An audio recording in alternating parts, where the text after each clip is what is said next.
A0 ऐसे आपके पास में 6 पॉइंट्स लिखे हुए हैं, जैसे कि A0, A1, A2, A3, A4, A5 and ये आपके पास A0 से लेकर A5 तक, यानी कि आपके पास में 6 पॉइंट्स हो गए। ये क्या है? वर्टेसिस है रेगुलर हेक्सागन की। Be a regular hexagon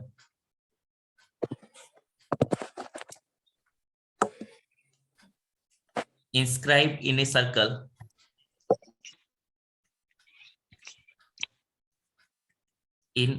circle of unit radius, जिसका रेडियस 1 यूनिट है।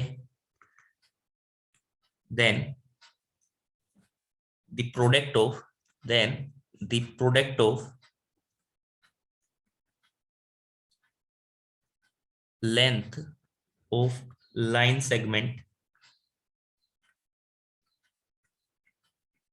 A0, A1, A0, A2, A0, A4 is, ये आपने करना है। तो इनकी लेंथ का प्रोडक्ट बताना आपने कि वो लेंथ का प्रोडक्ट किसके इक्वल होगा। करते चलोगे, साथ साथ सोल्व करते हुए चलोगे। 2 घंटे की क्लास है, काफी क्वेश्चन कर लेंगे, 10-12 क्वेश्चन टाइप से हम कर लेंगे इजीली।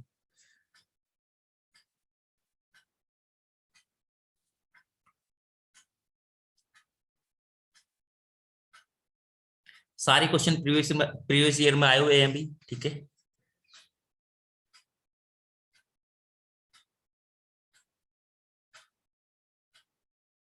तो जो जो क्वेश्चन मुझे लग रहा है मैं वो ले ले रहा हूं।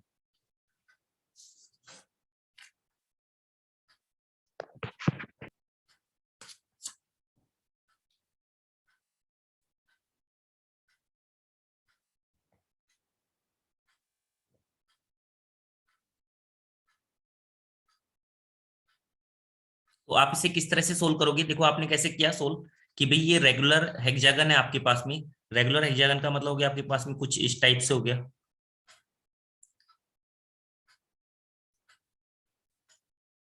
ऐसे आपके पास रेगुलर हेक्सागन हो गई। और क्या बताया हुआ है इसमें कि रेगुलर हेक्सागन जो है वो क्या है? इंस्क्राइब है किसमें? सर्कल में। इंस्क्राइब मतलब कि ये जो हेक्सागन है ना, ये अंदर की तरफ है। यानी कहने का मतलब सर्कल जो है, सर्कल इसको सरकमस्क्राइब कर रहा है। सरकमस्क्राइब करने का मतलब सर 3 सर्कल आंसर। इसके वर्टेसिस से पास कर रहा है। क्या Three. करें?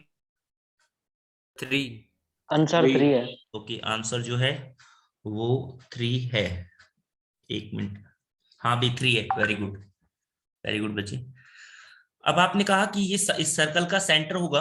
तो जैसे आप बोलते हो कि यहाँ पर आपके पास A0 है, ये A1 है, सर ये ये तो वर्कबुक में है क्वेश्चन, ये हाँ तो भाई कर प्रीवियस रखे हैं ईयर का है, सर। मैंने बताया अभी आपको प्रीवियस ईयर का है तो वर्कबुक में मिलेगा। A4 और आपके पास में A5 ऐसे। तो आपने क्या कहा कि यहां से ये सेंटर है जिसका रेडियस यूनिट है, तो आप इसे क्या बोल सकते हो कि ये आपके पास जो डिस्टेंस होगी ये कितनी होगी? 1 के इक्वल होगी। ये डिस्टेंस कितनी होगी? 1 के इक्वल होगी। अब आपने क्या अटेम्प्ट किया बता दोगे आप मुझे? बताओगे बच्चे किसने सोल्व किया है? 3, ठीक है। सर ये और A2 को मिला देंगे, ये इक्विलेटरल ट्रायंगल होगा सर। ओके, तो आपने जैसे इनको ज्वाइन किया तो ये जो वैल्यू होगी ये भी आपके पास और में 1 होगी। एंगल 60 है सर ये। ओके, तो अब उसके बाद आपने बोला कि ये देखो अगर आपने ऐसे ज्वाइन किया हुआ है तो ये पूरा जो एंगल होता है सेंटर के ऊपर वो कितना होता है? 360 डिग्री का एंगल होता है। 360 डिग्री का मतलब हुआ ये क्या क्या हो जाएगा? 60। और ये दो आपके पास में 1 1 है, तो इसका मतलब ये एंगल भी 16 के अपोजिट जो एंगल होंगे वो क्या हो गया आपके पास में? इक्वल होंगे। ये क्या बन गया आपके पास? इक्विलेटरल ट्रायंगल बन गया। इक्विलेटरल ट्रायंगल बनने का मतलब हुआ कि A1 A2 की जो वैल्यू आ गई वो आपके पास में कितनी आ गई? वो भी आपके पास में 1 आ गई। यहां तक की बातें तो क्लियर है? यहां तक की बातें सभी को क्लियर है? ओके। अब आपने सेम इसी वे से मुझे क्या क्या निकालना है? A0 A1 की वैल्यू। A0 A1 की वैल्यू निकालने के लिए फिर से आपने बोला कि ये भी आपके पास में क्या होगी? इसी टाइप से इक्विलेटरल ट्रायंगल होगी, तो इसकी जो वैल्यू आएगी वो भी आपके पास में क्या आ जाएगी? 1 आ जाएगी। ऐसे ही A0 A1 की वैल्यू निकाल लिया आपने, ठीक है। A0 A2, A0 A2 का मतलब हुआ ये A0 है, ये आपके पास में A2 है। ओके, फिर A0 A4, ये आपके पास A0 A4, तो इनकी बीच की आप क्या निकाल सकते हो, लेंथ निकाल सकते हो। ओके, दूसरा, ओके, तो आपने A0 A2 की वैल्यू कैसे निकाली बता दोगी? जैसे A0 A1 की वैल्यू ये तो कितनी आ गई, 1 आ गई। सर A0 ए A2 की two value A five diameter है उसका कोस 30। क्या कह रहे हो, A2? Sir A2 A5 diameter है उसका कोस 30, ए हाँ टू ए ठीक है, जीरो होगा। ठीक है।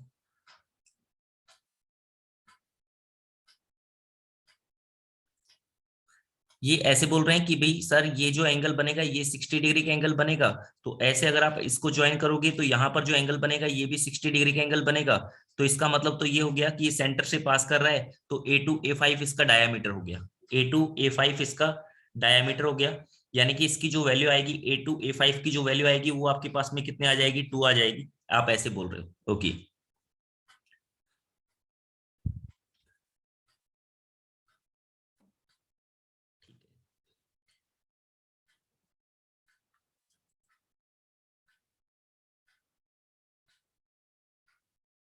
और कोई बच्चा इसके अलावा? Sir parallelogram. Sir A0 A2 को सर मिला के सर ट्रिग्नोमेट्री से भी हो सकता है, 60 डिग्री हाँ, एंगल होता है ट्रिग्नोमेट्री से सेंटर भी पे। आप कर सकते हो कि A0 A2 को अगर आप ज्वाइन करोगे तो आपके पास में इस टाइप से ट्रायंगल बन जाएगी। ये आपके पास में 1 वैल्यू है, ये आपके पास में क्या है, 1 वैल्यू है। और ये आपके पास में जो बनेगा, ये आपके पास में क्या बन गया, ये बन गया आपके पास में जो एंगल बना यहाँ पर। अगर आप A0 A2 की बात कर रहे हो, A0 A2 की बात कर रहे हो, तो उस वाले केस में ये जो एंगल बना ये बन गया आपके पास में 120 डिग्री का एंगल बन गया। ये आपके पास में क्या बन गया है, 120 डिग्री का एंगल बन गया है। और ये आपके पास जो बना A2, यहां पर ये आपके पास में क्या बन गया है, A0, ठीक है, A2 A0। तो अब आप यहां पर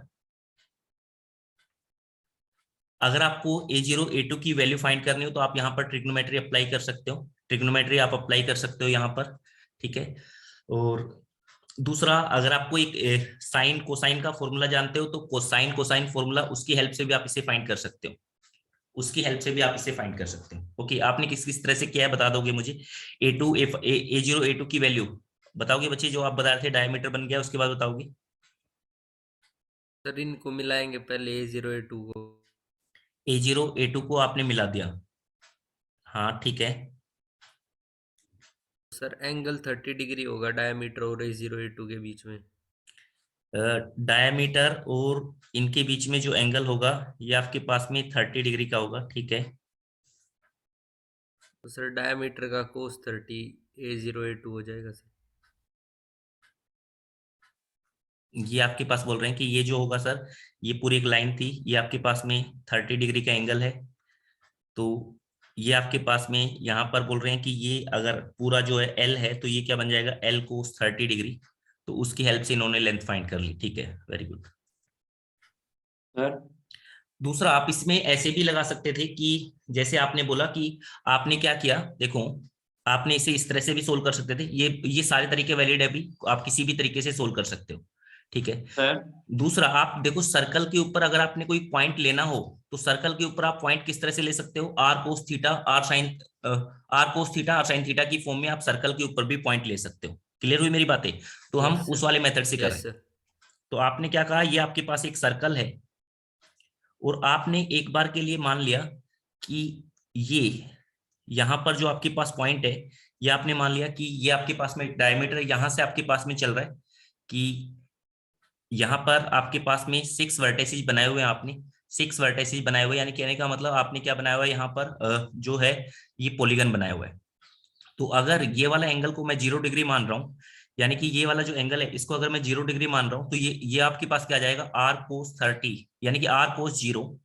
क्या मतलब हुआ, ये वैल्यू 1,0, अगर ये वाला पॉइंट को मैंने 1,0 टाइप से माना हुआ है, तो इससे ऊपर 60 डिग्री पर जो आपके पास बनेगा, ये 60 डिग्री पर जो आपके पास पॉइंट बनेगा, ये वैल्यू तो कितनी है, 1 है। ये वाली वैल्यू कितनी है, 1 है। इसको आप बोल रहे हो A0 पॉइंट है। मेरी बात को समझना बच्चों, मैंने क्या बोला कि इस वाले पॉइंट को मैंने मान लिया कि एक्स एक्सिस के पैरेलल है, तो इसकी जो वैल्यू आई आपके पास में वो क्या आ गई, 1,0, यानी कि आपने क्या लिख दिया, आर कोस 0 डिग्री, ठीक है, R cos 0 degree comma R sine 0 degree, ऐसे लिखा हुआ आपने। तो ये 1,0 आ गया। तो ये क्या आएगा, ये आएगा आर कोस 60 डिग्री, यानी कि A1 की जो वैल्यू आएगी वो क्या जाएगी, R cos 60 degree. R cos 60 degree का मतलब हो गया R cos 60 degree, R sine 60 degree. तो इसकी जो वैल्यू आ जाएगी आर कोस 60 डिग्री की वैल्यू वो आपके पास हो गई है, वो आपके पास हो गई है 1। और कोस 60 डिग्री की जो वैल्यू होती है वो क्या होती है, √3/2। तो आपने कहा √3/2, ये पॉइंट आ गया। और ये आपके पास जो पॉइंट आया हुआ है ये कितना आ जाएगा, 1/2। कोस 60 तो 1/2 होता है। ये अच्छा, ये कोस 60 है, 30 नहीं है, कोस 60 है। तो आपने बोला कि ये जो वैल्यू आ जाएगी ये आपके पास में क्या आ जाएगी, 1/2 कोमा √3/2। अगले वाला जो पॉइंट होगा, ऐसे आप 60 डिग्री पर चल रहे हो, तो आपने कहा ए टू पॉइंट के कोऑर्डिनेट वो आपके पास में आ जाएंगे। A2 पॉइंट के कोऑर्डिनेट के लिए आपने क्या बोल दिया, R cos 120 degree comma R sine 120 degree. ऐसे ही अगर आपने फिर A3 पॉइंट, फिर आपके पास A4 पॉइंट का मतलब हो जाएगा R cos 240 degree comma R sine 240 degree. तो ये सारे पॉइंट आपके पास आ गया है। यानी कि आपको A0 पॉइंट की वैल्यू पता है, A1 पॉइंट की वैल्यू पता है, A2 पॉइंट की वैल्यू पता है, A4 पॉइंट की वैल्यू पता है, इनके बीच की लेंथ जो है वो आपने फाइंड कर ली। तो ये A2 पॉइंट क्या हो गया, A2 पॉइंट का मतलब हो गया R cos 120 degree. Cos 120 degree का मतलब होता है कोस 180 माइनस का 60 डिग्री। तो माइनस का साइन आ जाएगा, माइनस का आपके पास में माइनस कोस 60 डिग्री की जो वैल्यू होती है वो होती है आपके पास में 1/2 माइनस 1/2 कोमा ये साइन 120 डिग्री की जो वैल्यू होती है वो प्लस होती है, तो √3/2। ये A2 पॉइंट आया। ऐसे ही आपने A4 पॉइंट फाइंड किया, तो ये क्या हो गया, कोस 240 डिग्री। 240 डिग्री का मतलब हुआ कौन से क्वाड्रेंट में चले गए, थर्ड क्वाड्रेंट में। थर्ड क्वाड्रेंट में कोस की वैल्यू क्या होती है, नेगेटिव। तो आपने कहा माइनस का कोस 60 डिग्री आ जाएगा। ये माइनस कोस 60 डिग्री का मतलब हुआ माइनस का 1/2 कोमा ये साइन 240 डिग्री का मतलब हो जाएगा आपके पास में सेकंड थर्ड क्वाड्रेंट में साइन भी नेगेटिव होता है, तो ये साइन यानी कि माइनस का √3/2। ये पॉइंट आ गए, इनके बीच की आप डिस्टेंस फाइंड कर सकते हो। क्लियर हुआ, सबको समझ में आया? बोलोगे सबको समझ में आ गया ये वाला पॉइंट? तो आपने कहा A0 A1 यस की सर। वैल्यू फाइंड की, वो आपके पास में 1 आ गई। वो तो सीधा सीधा हमें वैसे भी पता चल पा रहा है कि ये एंगल 1 तो ये आपके पास 60 डिग्री था, तो आपके पास ये वैल्यू क्या आ गई, 1 आ गई। ओके। दूसरा आपने बोला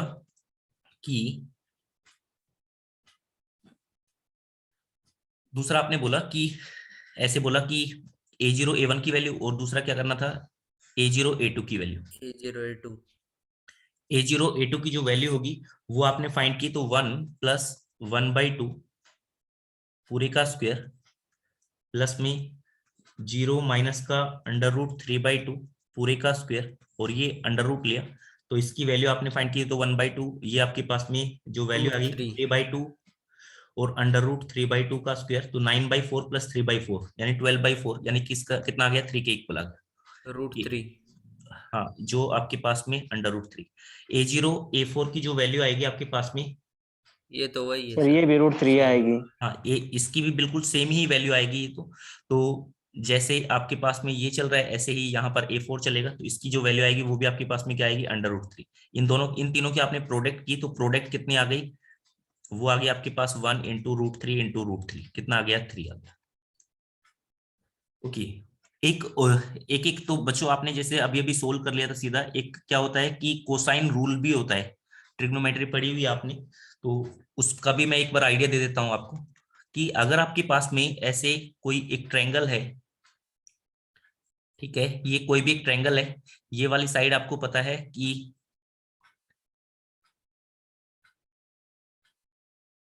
ये वाली साइड जैसे मैंने कहा A है, ये वाली साइड B है, और ये वाली साइड C है, और इनके बीच में एंगल क्या है, थीटा है। तो कोसाइन यानी कि कोस थीटा की जो वैल्यू होती है, ऐसे कोस स्क्वायर थीटा वो किसके इक्वल होता है, A स्क्वायर, जो इसके साइड कंटेन कर रही है उनका तो स्क्वायर का सम, A square plus B square minus में C square divide by 2 times of A into B। इस चीज का भी आप यूज कर सकते थे, इस चीज का यूज करके भी आप क्या कर सकते थे, इन साइड की डायरेक्टली वैल्यू फाइंड कर सकते थे।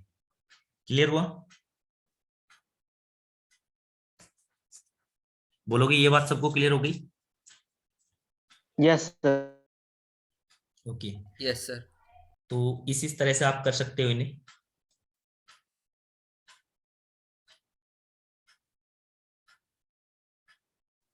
सर हाँ बच्चे बोलोगे। सर मैंने सर पैरेललोग्राम लॉ यूज करके सर किया है इसको। हाँ ठीक है, पैरेललोग्राम से भी कर सकते हैं।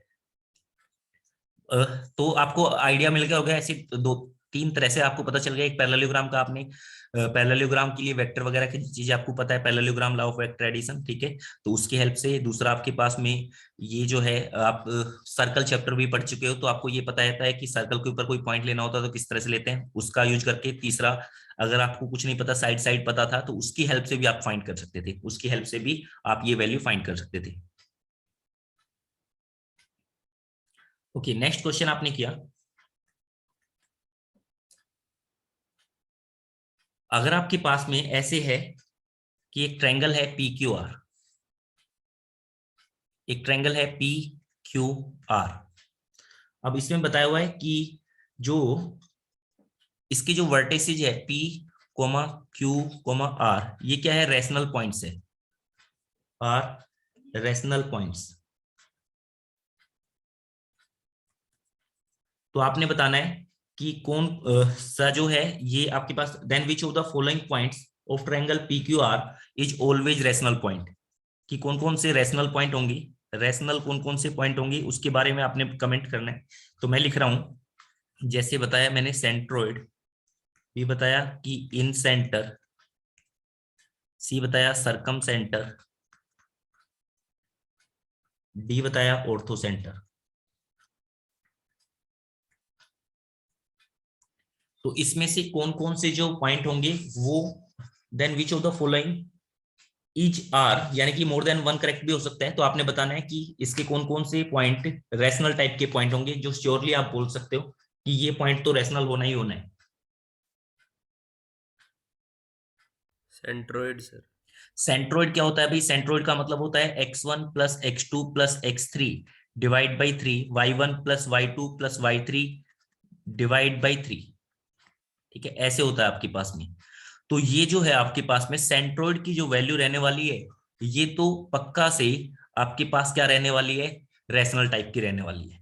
ओके, दूसरा इन सेंटर के बारे में, इन सेंटर में क्या होता है कि a इंटू x1 आ जाता है। तो ऐसा तो जरूरी नहीं कि जैसे मान लो आपके पास में a जो है, a का मतलब साइड लेंथ, साइड लेंथ की वैल्यू तो रेशनल हो सकती यस है, सर। तो ये तो Yes, कट sir. होगा। ओके, फिर उसके बाद आपने बताया circumcentre, orthocentre. Rational. Circumcentre में आप क्या करते थे कि सरकम सेंटर में आप यूज करते थे कि x1 इंटू में परपेंडिकुलर बाइसेक्टर साइन का टू ए, पॉइंट ऑफ यानी कंसंट्रेशन। फॉर्मूला याद क्या हुआ आपने, x1 इंटू साइन टू ए प्लस में x2 इंटू में साइन टू बी, ऐसे करके आपने यूज किया हुआ है। तो उसमें भी sign two A sine two B की वैल्यू तो ये रेशनल हो सकती है, तो ये भी आपके पास में। और ऑर्थो सेंटर वाले में क्या आता था, टेन आता था, x1 इंटू में tan of A, x2 into में टेन ऑफ बी, ऐसे करके मैंने फॉर्मूला लिखवाया भी थे आपकी क्लास में। एक मैंने क्लास ली थी जब आपकी एक बार, कि ऑर्थो सेंटर वाले में जो आपने ऐसे फॉर्मूला लिखा था ना, x1 इंटू में टेन ऑफ ए प्लस में x2 इंटू में tan of B Yes, sir. Plus में x3 इंटू में tan of C divide by tan of A plus tan of B plus tan of C. 10 plus C. और इसमें क्या होता था, इसमें होता था x1 इंटू में साइन टू ए प्लस में x2 इंटू में साइन टू बी प्लस में x2 3 इंटू में sine two C divide by sine two A sine two B sine two C. तो भाई इनकी जो वैल्यू है वो उनके बारे में तो हमें नहीं पता, कि एंगल के बारे में तो। ओके, तो आपने कहा ये टेन ए टेन बी टेन सी ऐसे, तो इनके बारे में हम कुछ नहीं बोल सकते हैं। तो ये कट हो गया, ये कट हो गया, केवल और केवल क्या आ गया, सेंट्रोइड। समझ में आया, ये चीजें क्लियर हुई सभी को? Yes sir. Yes sir. Okay, next क्या आपने कि, तो ये वाला जो था क्लियर हुआ है।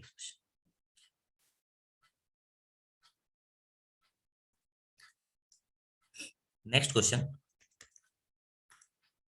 ऐसे है कि, ये मैं क्वेश्चन लिख रहा हूं, आपने अटेम्प्ट करना है। The diagonal of A, sir आप कम टाइम देते हो सोल्व करने के लिए। अब बच्चे आप साथ साथ सोल्व करते हो, चलो इतना इतना जो टाइम है वो काफी है। मतलब अगर आपका आपका क्वेश्चन बन रहा है तो फिर आप ऐसा कर सकते हो कि मैं बोल रहा हूँ उस टाइम पर भी आप सोल्व कर सकते हो, ठीक है। अगर आपको नहीं समझ में आ रहा है तो फिर उसके बाद में आप देख लो यहाँ पर, है ना। Diagonal of a parallelogram P Q R S R along the line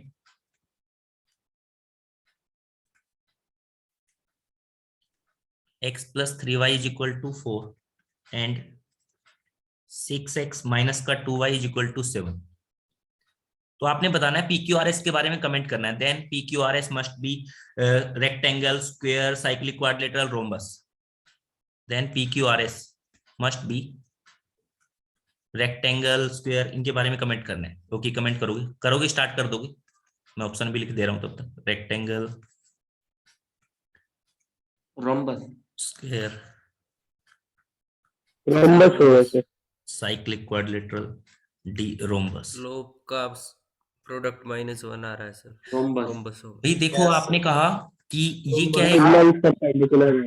ठीक है भाई, वेरी गुड बच्चे। रोम्बस जो है वो क्लियर हो गया। रोम्बस जो है वो आपके पास में हो गया, आंसर हो गया। इसका जो आंसर आ गया रोम्बस आ गया।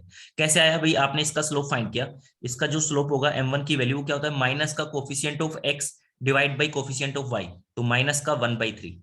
इसका स्लोप फाइंड किया m2, वो कितना आ गया? माइनस का कोफिशिएंट ऑफ x यानी कि माइनस का 6 divide by divide by coefficient of y। Coefficient of y का मतलब माइनस का 2, माइनस माइनस प्लस, ये वैल्यू कितनी आ गई? 3। इन दोनों की अगर आप प्रोडक्ट कर रहे हो तो कितनी आ रही है? -1 आ रही है। इसका मतलब पैरेललोग्राम पहले बताई हुई है, उसके बाद में डायगोनल जो है वो 90 डिग्री पर इंटरसेक्ट कर रहे हैं। भाई m1 m2 की वैल्यू -1 आने का मतलब उनके बीच में एंगल 90 डिग्री बन रहा है, तो इसका मतलब क्या बन गया? रोम्बस क्लियर हो गया, कंफर्म हो गया। ओके, रेक्टेंगल के बारे में, रेक्टेंगल नहीं होगा। ओके, रेक्टेंगल के बारे में हम कुछ कमेंट नहीं कर सकते। स्क्वायर के बारे में कभी कमेंट नहीं कर सकते, क्योंकि साइड इक्वल होनी चाहिए उस वाले केस में। साइड तो इक्वल है ही, रोम्बस है तो साइड तो इक्वल है ही, बट जो है उनका वर्टेक्स एंगल 90 डिग्री बनना चाहिए, तो साइड के बारे में कुछ नहीं बताया हुआ यहाँ पर। ओके, साइक्लिक क्वाड्रिलेटरल में तो क्या होना चाहिए? अपोजिट एंगल का सम 180 डिग्री होना चाहिए। Okay, next question.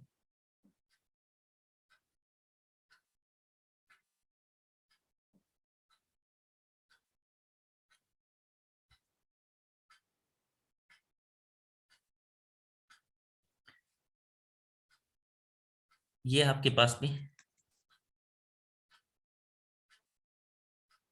if the sum of the distance of a point from two perpendicular line in a plane is 1, then its locus is। आपने बताना है, लोकस के बारे में कमेंट करना है कि इसका जो लोकस आएगा वो क्या आएगा? स्क्वायर आएगा, रेक्टेंगल आएगा, स्क्वायर आएगा, रेक्टेंगल आएगा, सर्कल आएगा, स्ट्रेट लाइन आएगा, इंटरसेक्टिंग लाइन आएगा, क्या आएगा वो आपने बताना है।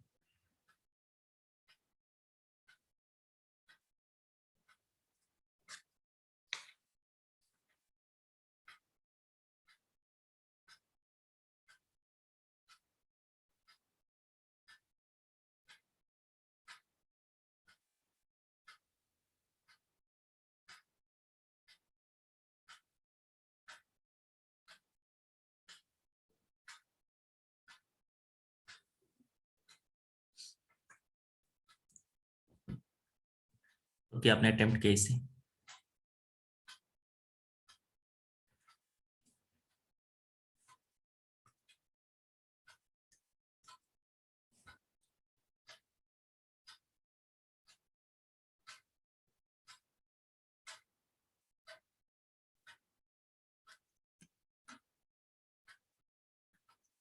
सर ऑप्शंस क्या क्या है सर?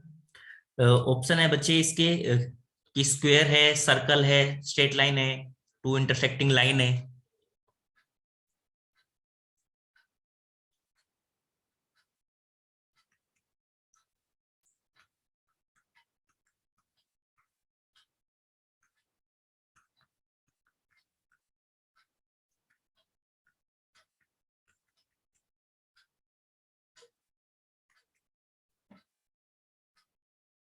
यूनिट सर्कल सर, उन दोनों के इंटरसेक्शन से।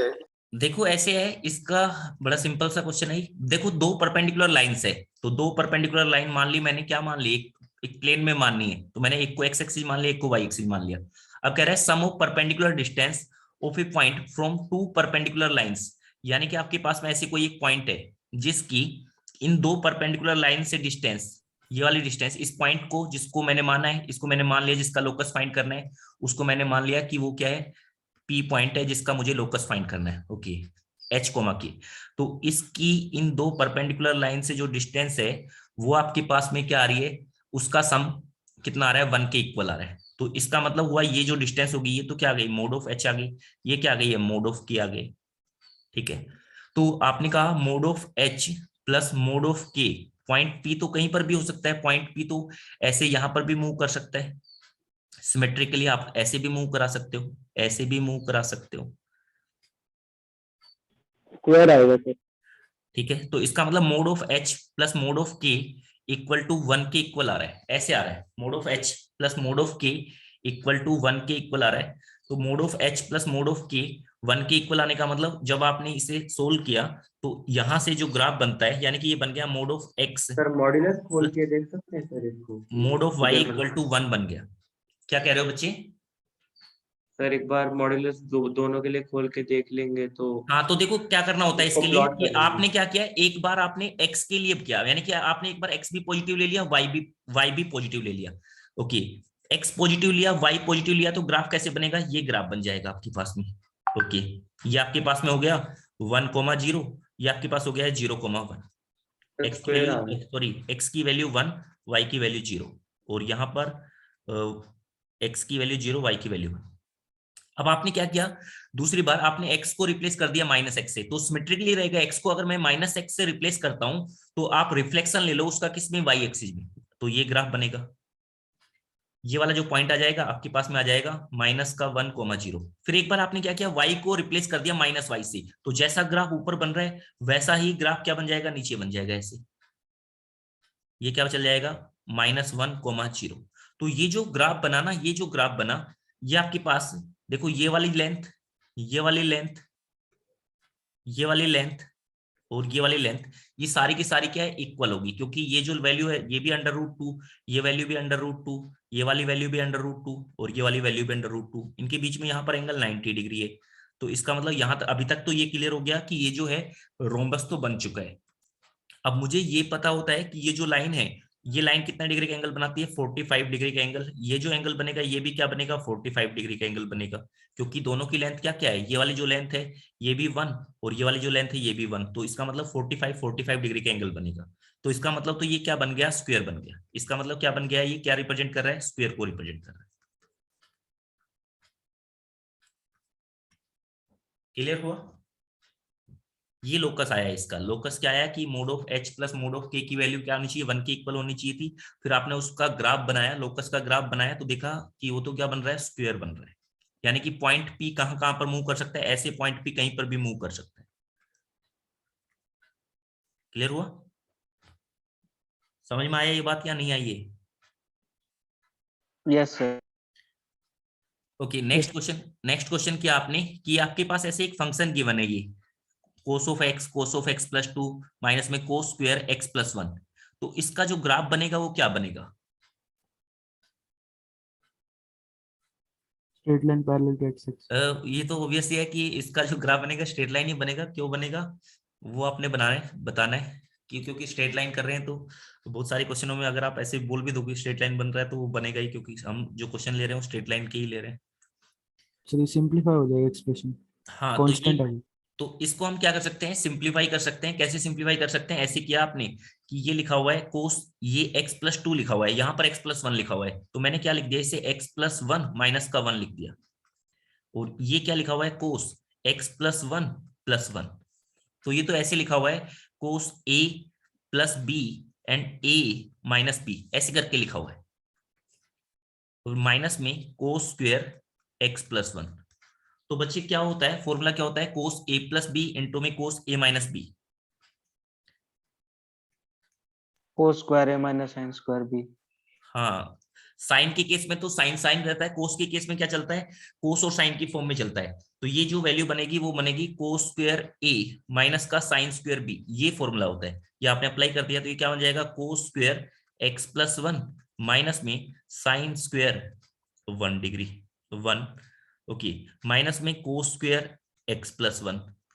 तो ये तो कट हो गया, ठीक है। फंक्शन का मतलब होता है ये एफ ऑफ एक्स की वैल्यू थी, या आप कह दो ये वाई की वैल्यू थी, ठीक है। तो वाई की वैल्यू आपके पास में ऐसे आ गई है कि माइनस का साइन स्क्वायर 1 आ गई।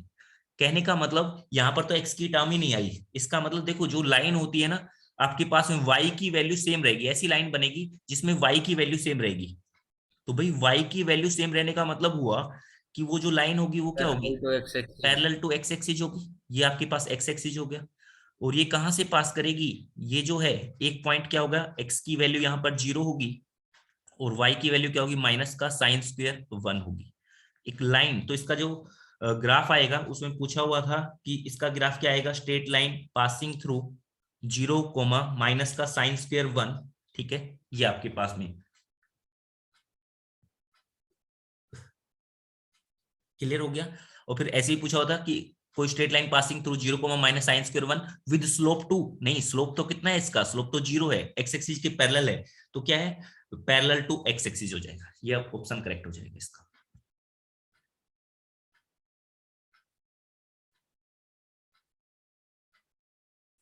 ओके, क्लियर हुई इतनी बातें सभी को? Yes sir. यस क्वेश्चन है जीरो हमें कैसे पता सर वो जीरो ही होगा? भाई, वाई एक्सिस ये एक्स एक्सिस के पैरेलल है ना, तो वाई एक्सिस को कहां पर कट करेगा, वाई एक्सिस को जहां पर कट करेगा वहां पर एक्स की वैल्यू क्या रहेगी, 0। एक लाइन है ना, ये लाइन तो यानी कि ऐसे बहुत सारे पॉइंट से पास कर रही ओके सर, होगी। Okay sir. हाँ, ये आपके पास में पॉइंट्स बताए हुए हैं भाई, minus A comma okay, minus हाँ। बी, ये 0,0 और ये a comma B and A square comma A cube. इनके बारे में कमेंट करना आपने कि ये कोलिनियर है, ये रेक्टेंगल के वर्टेसिज है, ये पैरेललोग्राम के वर्टेसिज है, इनके बारे में कमेंट करना है। ए स्क्वायर ए क्यूब भाई, हाँ लास्ट में।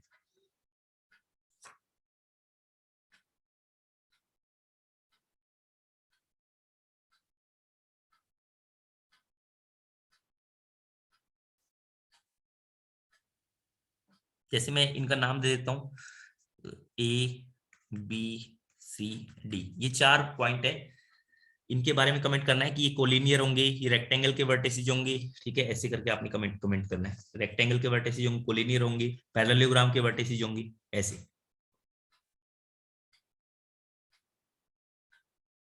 सर हम्म, सर जो आपने सर पिछला क्वेश्चन कराया सर, उसमें वो जीरो तो नहीं है सर, π/2 है सर वो बुक में आंसर। क्या कह रहे हो, π/2? π/2 से भी पास करेगा, ठीक है।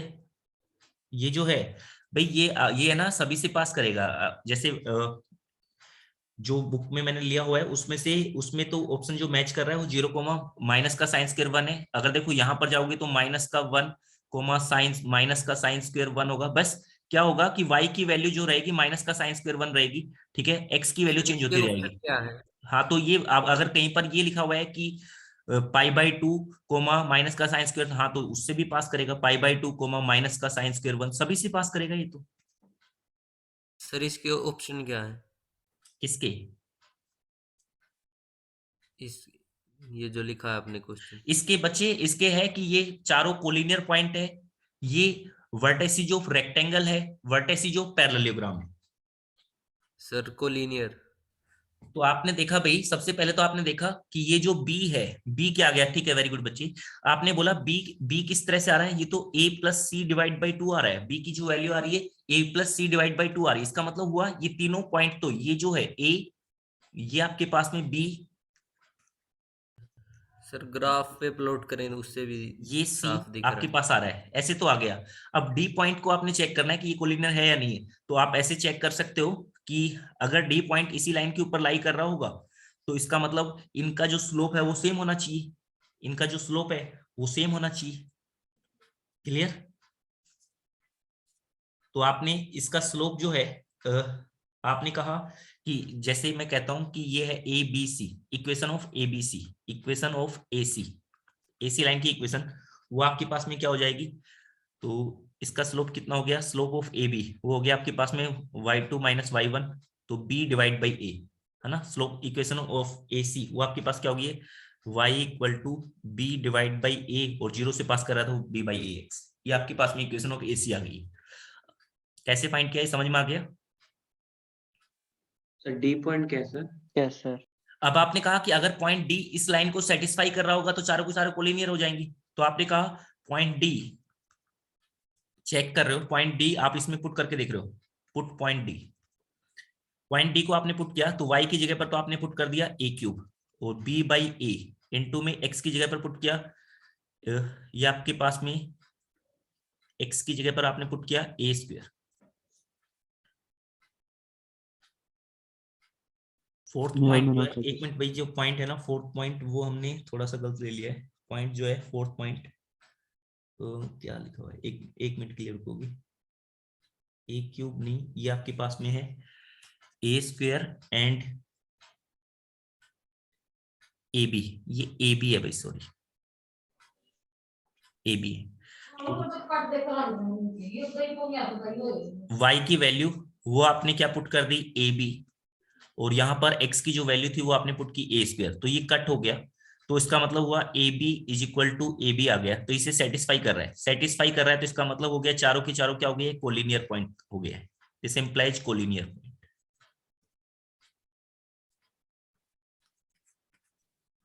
कोलिनियर पॉइंट क्लियर हुआ? आप ऐसे आप चेक कर सकते हो। सर हाँ बच्चे बोलोगे। जो आपने वो क्वेश्चन कराया सर, जो पी क्यू आर वाला, जो रेशनल वाला सर, हाँ उसमें सर सेंट्रोइड तो सर गिवन है सर, और उसके साथ साथ सर जो वर्कबुक है सर, उसमें सरकम सेंटर और ऑर्थो सेंटर भी गिवन है sir. Ortho centre and circum centre क्या गिवन मतलब? सर ये जो क्या? आपने वो, नहीं सर इससे ऊपर वाला हाँ सर, हाँ ये, जो हाँ ये ये वाला सर, इसमें सरकम सेंटर और ऑर्थो सेंटर दोनों गिवन है सर। वो क्वेश्चन जो होगा उसमें, वो जो क्वेश्चन होगा ना उसमें, क्वेश्चन की एक बार लैंग्वेज पढ़ो, उसमें पूछा होगा कि, इसमें पूछा है which of the following is rational point, उसमें ये पूछा होगा कि which of the following is not a rational point. तो नॉट ए रैशनल पॉइंट में क्या आ जाएगा, incentre, circumcentre, orthocentre, ये सभी नहीं का। सर, सर सेम क्वेश्चन है सर, उसमें गिवन है सर सेंट्रोइड भी, सर सेम क्वेश्चन है वो। हाँ तो उसमें क्या बताया हुआ है कि इसका आंसर क्या बताया हुआ है? सर उसमें सर तीन गिवन है सर, सरकम सेंटर, ऑर्थो सेंटर और सेंट्रोइड सर। नहीं, ऐसा नहीं हो सकता है। तो उस वाले केस में फिर आप उसको जो आंसर जो है उसका करेक्ट कर लोगे। आंसर क्या होना चाहिए इसमें? सर हर जगह हाँ, ये सर यही गिवन है सर। सेंट्रोइड सर जो है बच्चे, सॉल्यूशन, सेंट्रोइड आंसर होना चाहिए। मैंने इसका रीजन भी दे दिया आपको कि इसका जो रीजन है वो क्या क्या होगा, वो इसलिए मैंने ये रीजन भी बता दिया आपको क्या क्या है रीजन इनका। ठीक है, इसमें क्या होता है, ऐसे होता है a इंटू में x1 प्लस में b इंटू में x2 प्लस में c इंटू में x3 divide by a plus b plus c। आप चाहो तो इसे चेक कर सकते हो, ये 1998 में आया हुआ क्वेश्चन है। ठीक है, 1998 में आया हुआ क्वेश्चन है, और इसका जो आंसर है वो ये सेंट्रोइड, ये प्रीवियस ईयर का क्वेश्चन है, तो इसका आंसर भी वहां पर भी ए है। क्लियर हो गया बच्चे? तो अगर वहां पर ऐसा कुछ है तो उसे आप उसका आंसर ये कर लोगे।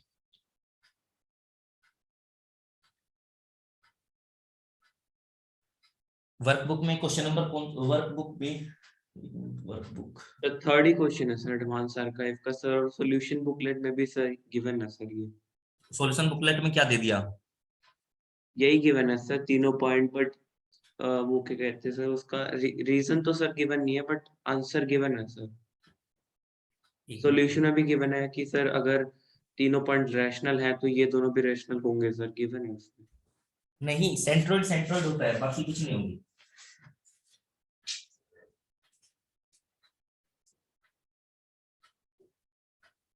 तो ये आपका वर्कबुक थर्ड है ना?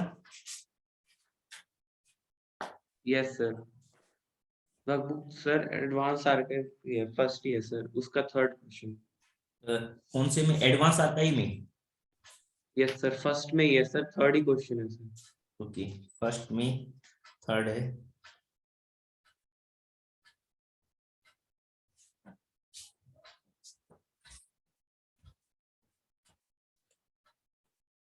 Suppose like is not perpendicular bisector sides.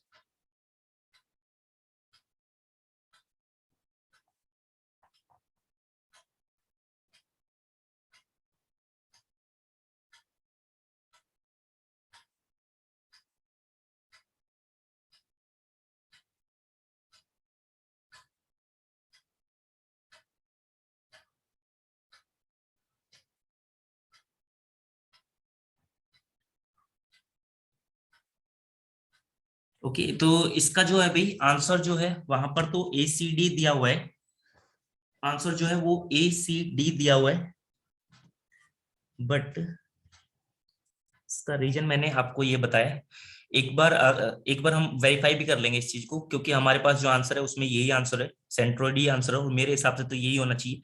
इनका रीजन मैंने ये चीजें बताई आपको कि AX1 plus BX2 plus CX3 divide by A plus B plus C होता है इन सेंटर के लिए। तो इन सेंटर के लिए अगर ये होता है तो इसका मतलब हो गया कि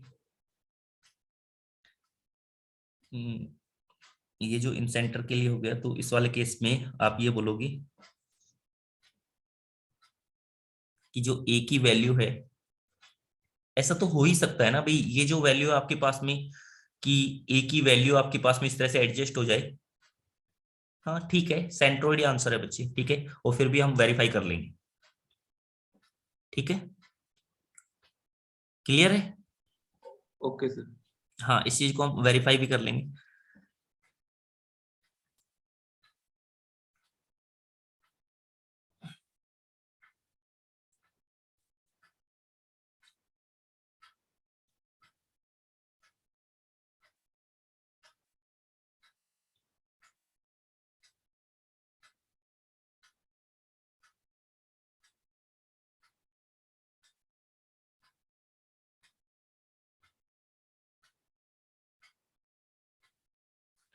तो उसमें अगर मैं ऐसे लेता हूँ, एक बार के लिए देख भी लेते हैं, जैसे अगर आपने कहा कि ये वाला पॉइंट, ये वाला पॉइंट और इनका परपेंडिकुलर बाइसेक्टर,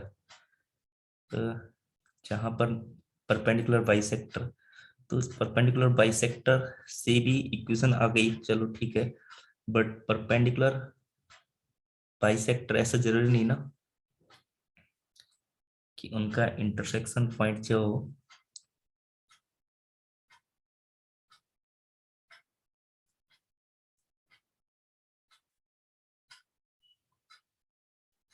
चलो ठीक है, डिस्कस करेंगे इसे एक बार, क्योंकि आंसर अलग अलग मैच कर रहा है इसलिए, ठीक है, अलग अलग बुक में अलग अलग आंसर है, तो एक बार देख लेंगे, कंसीडर कर लेंगे इस चीज को। और ये फिर ये तो जो क्वेश्चन आया हुआ है, ये तो ओनली वन करेक्ट ऑप्शन में आया हुआ क्वेश्चन है ये तो। नहीं सर, मल्टी करेक्ट है। यहाँ पर जो क्वेश्चन आया हुआ है 1998 में जो क्वेश्चन आया हुआ है, ये आपके पास में सर मल्टी करेक्ट है sir, only module one correct option.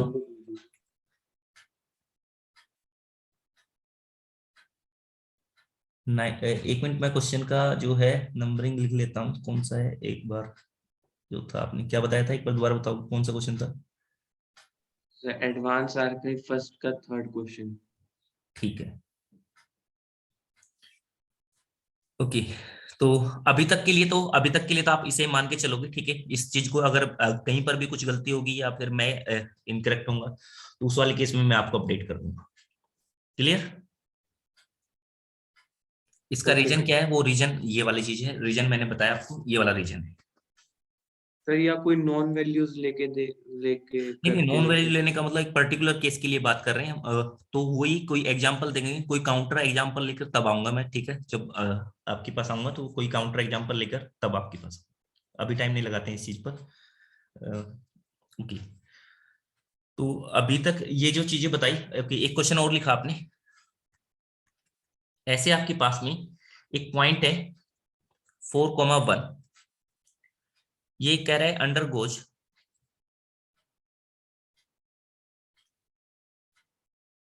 The following 3 transformation,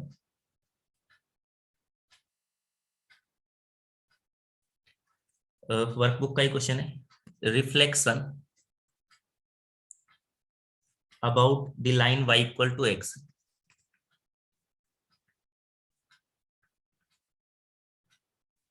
second है आपके पास में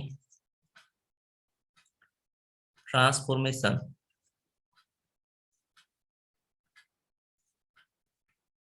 through a distance 2 unit along the positive direction of x axis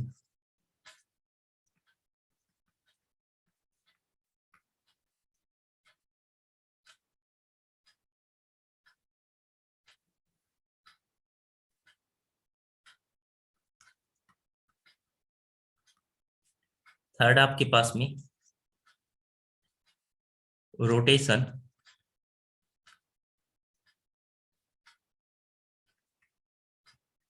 through an angle π/4 about the origin in the counter clockwise axis rotate हुई है ना, clockwise direction. क्या कह रहे हो बच्चे? ये पॉइंट एक्सिस रोटेट हुई है।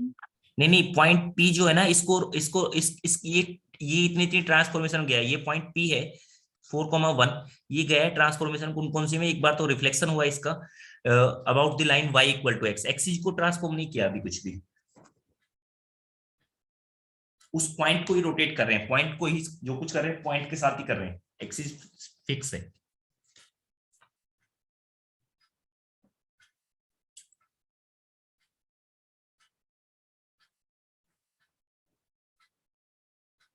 देखो भाई, आपने क्या किया, ये पॉइंट पी था, इसको क्या कर दिया आपने?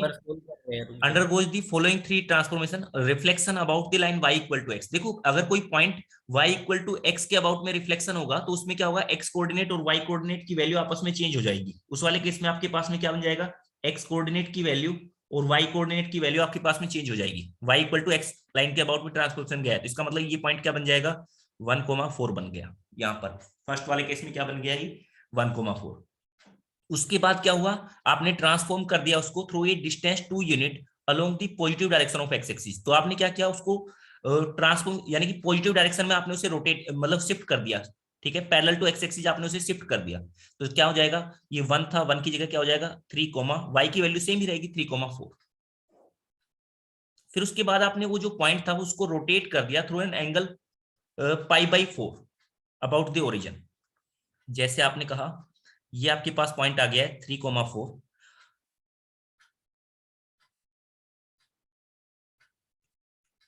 ये 3,4 आपके पास पॉइंट आ चुका है।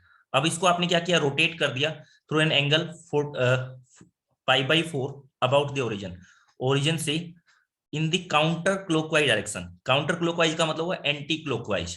तो आपने ऐसे रोटेट कर दिया, ऐसे रोटेट कर दिया। 1/√2, 7/√2। हाँ, रोटेट कर दिया। रोटेट करने के बाद ये जो पॉइंट बन गया आपके पास में, ये बन गया है। ये जो पॉइंट बना है ये आपने बताना है। ये कितने डिग्री से रोटेट कर दिया? 45 डिग्री से ऐसे रोटेट कर दिया।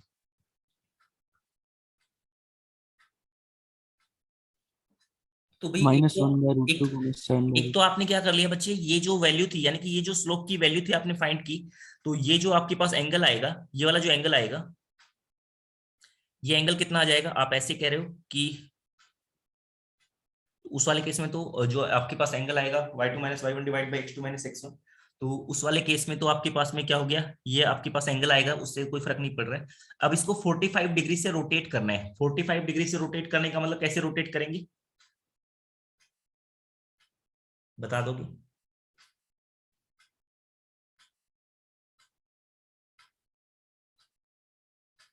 भी देखो, अगर मैं चाहता हूं कि आपने एक इक्वली इंक्लाइन लाइन वाला कंसेप्ट किया होगा, इक्वली इंक्लाइन लाइन वाला कंसेप्ट किया होगा कि आपके पास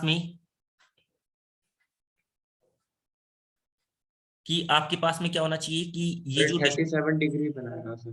क्या कह रहे हो? 37 डिग्री बनाएगा शायद 3,4। ओके, ठीक है। तो अब आपने क्या किया? उसको 45 डिग्री से आगे रोटेट किया है। 45 डिग्री से आपने उसको रोटेट कर दिया। तो 45 डिग्री से रोटेट करने का मतलब क्या होगा कि ये जो पॉइंट होगा 3,4, इसको रोटेट करना आपने।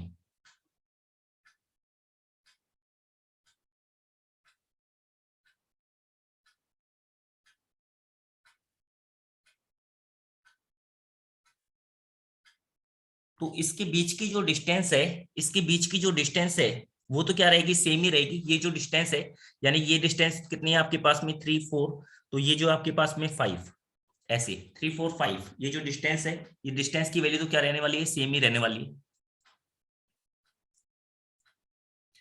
और इसको आप ऐसे पैरेलली शिफ्ट कर रहे हो, तो आपने रोटेशन थ्योरम भी पढ़ी हुई है, रोटेशन थ्योरम भी पढ़ी हुई है, उसका यूज करो। समझ में आ रहा होगा? कि एक पॉइंट को ऐसे मुझे रोटेट करना है,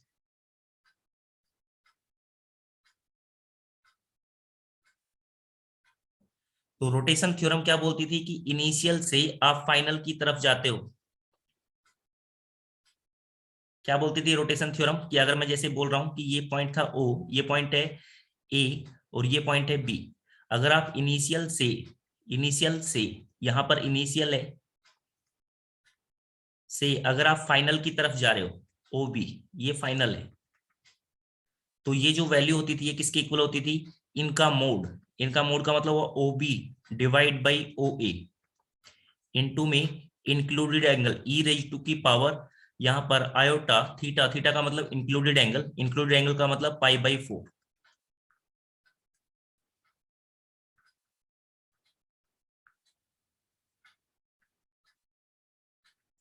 याद आया कुछ? याद आ गई ये वाली चीज सबको? Yes sir. कॉम्प्लेक्स नंबर में आपने ऐसे पढ़ा होगा कि यहाँ पर z माइनस का z1 और ये z माइनस का z2, ठीक है, ये इनिशियल होता था, नीचे इनिशियल और ऊपर फाइनल, और इनिशियल से फाइनल की तरफ जाते थे तो इसका मोड लेते थे, इनटू में ई रेज टू की पावर आयोटा थीटा करके लेते थे। ठीक है, ये मैं वही कंसेप्ट यूज कर दिया। ठीक है, तो आपने क्या कर लिया यहाँ पर कि ये आपके पास, मुझे क्या करना है कि ये ओबी की वैल्यू फाइंड करनी, ओबी की वैल्यू फाइंड करनी है, तो मैं वो फाइंड कर सकता हूँ। ओबी, ओबी का मतलब हो गया कि ये वैल्यू तो क्या है 1 के इक्वल ही है, ये वैल्यू तो क्या है 1 के इक्वल ही है।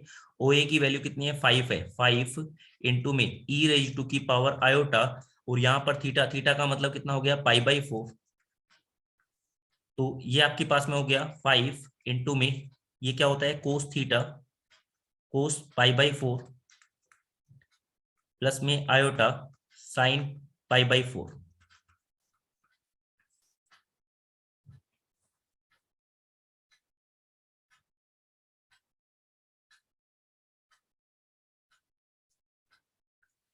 तो ये आपके पास पॉइंट क्या बन गया 5 इंटू कोस पाई बाई 4 की वैल्यू 1/√2, और यहाँ पर ये भी आपके पास में प्लस में आयोटा साइन, ये भी आपके पास में जो वैल्यू बनी ये भी क्या आ गई है 1/√2। ओ ए, ओ ए का मतलब ये जो पॉइंट है आपके सर पास में, ओ सर ओ ये आपने डायरेक्ट 5 लिख दिया, 3+4 आइटम लिखना है। हाँ सॉरी यस सर, गलती 3+4 गलती से लिख आयोटा। दिया। ये जो है 3+4 आयोटा ही लिखना है, 3+4 आयोटा, यहाँ पर भी 3+4 आयोटा, यहाँ पर भी 3+4 आयोटा। और अब जो x वाला पार्ट आएगा वो तो क्या आएगा रियल वाली वैल्यू, और जो y वाला पार्ट आएगा वो क्या जाएगा इमेजिनरी वाली वैल्यू। आपने इसे सोल्व कर लिया, तो सोल्व किया तो वैल्यू क्या क्या आ गई बता दिया मुझे, x की वैल्यू क्या आ गई, माइनस y वन की बाई वैल्यू क्या क्या आ गई। -1/√2 एक्स आ रहा है। x की वैल्यू आ गई है माइनस का 1/√2, और y की वैल्यू क्या आई है 7/√2। 7/√2। बच्चे समझ में आ गया ये चीज? बता दो कि ये वाली चीज सबको क्लियर हुई या नहीं हुई है? ठीक है,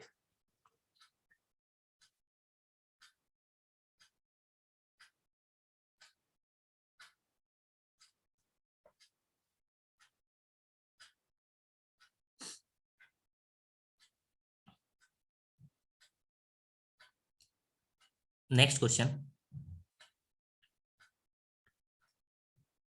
मैं कहता हूं कि more than one correct question ले रहा हूं, more than one.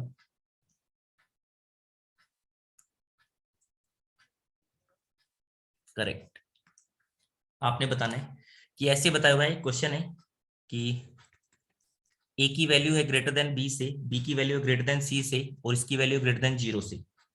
The distance between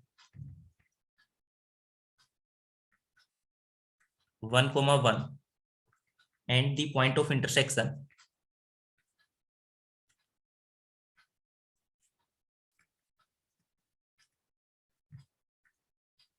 of lines ax plus by plus c equal to 0 and bx plus ay plus c equal to 0 is less than 2√2, then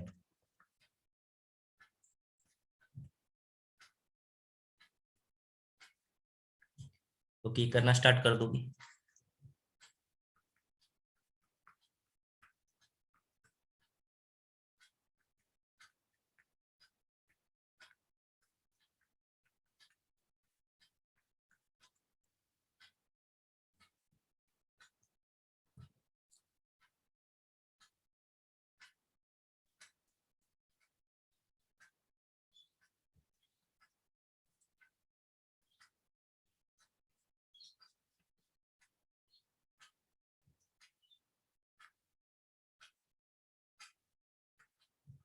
sir ए और C option.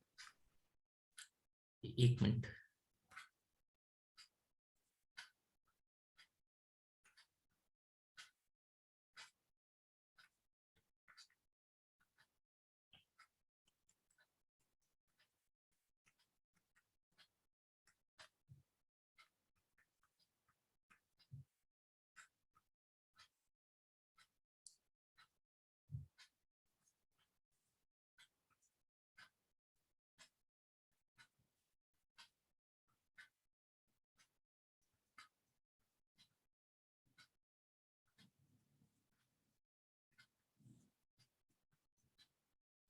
जिनका first हो गया वो second वाला attempt करे। First का answer क्या है वो मैं अभी बता रहा हूँ।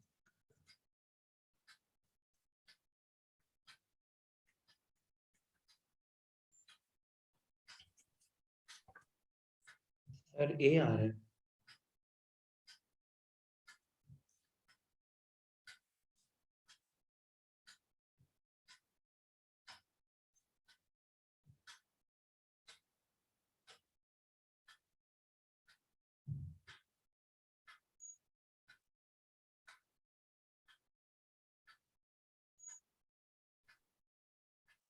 ओके, फर्स्ट था आपके पास A is greater than B is greater than C. तो इसका फर्स्ट वाले का जो आपके पास आंसर आ रहा है वो आ रहा है ए एंड सी। ये किस किस का आ गया है? ए एंड सी। ए तो आ रहा है सर, सी नहीं आ रहा। तो सी के लिए बस ओके, ए आ रहा है सी नहीं आ रहा है। ए प्लस बी माइनस सी, और कुछ हमने तो लिखा है। ये आगे की लाइन देने की जरूरत नहीं थी, ये A is greater than B is greater than C से ही हो जाएगा। Sir A minus C positive होगा और बी पॉजिटिव है तो ऐड करेंगे तो पॉजिटिव ही बनेगा। और देखो भी ए आपने क्या माइनस बी कहा कि यहाँ से फर्स्ट ऑप्शन को चेक कर रहे हैं। ऐसे बताया हुआ है कि यहाँ पर कौन है सबसे बड़ा, कौन है? ए है। सबसे बड़ा कौन है? ए, फिर उसके बाद बी, फिर उसके बाद सी, और सारे के सारे क्या है? पॉजिटिव है।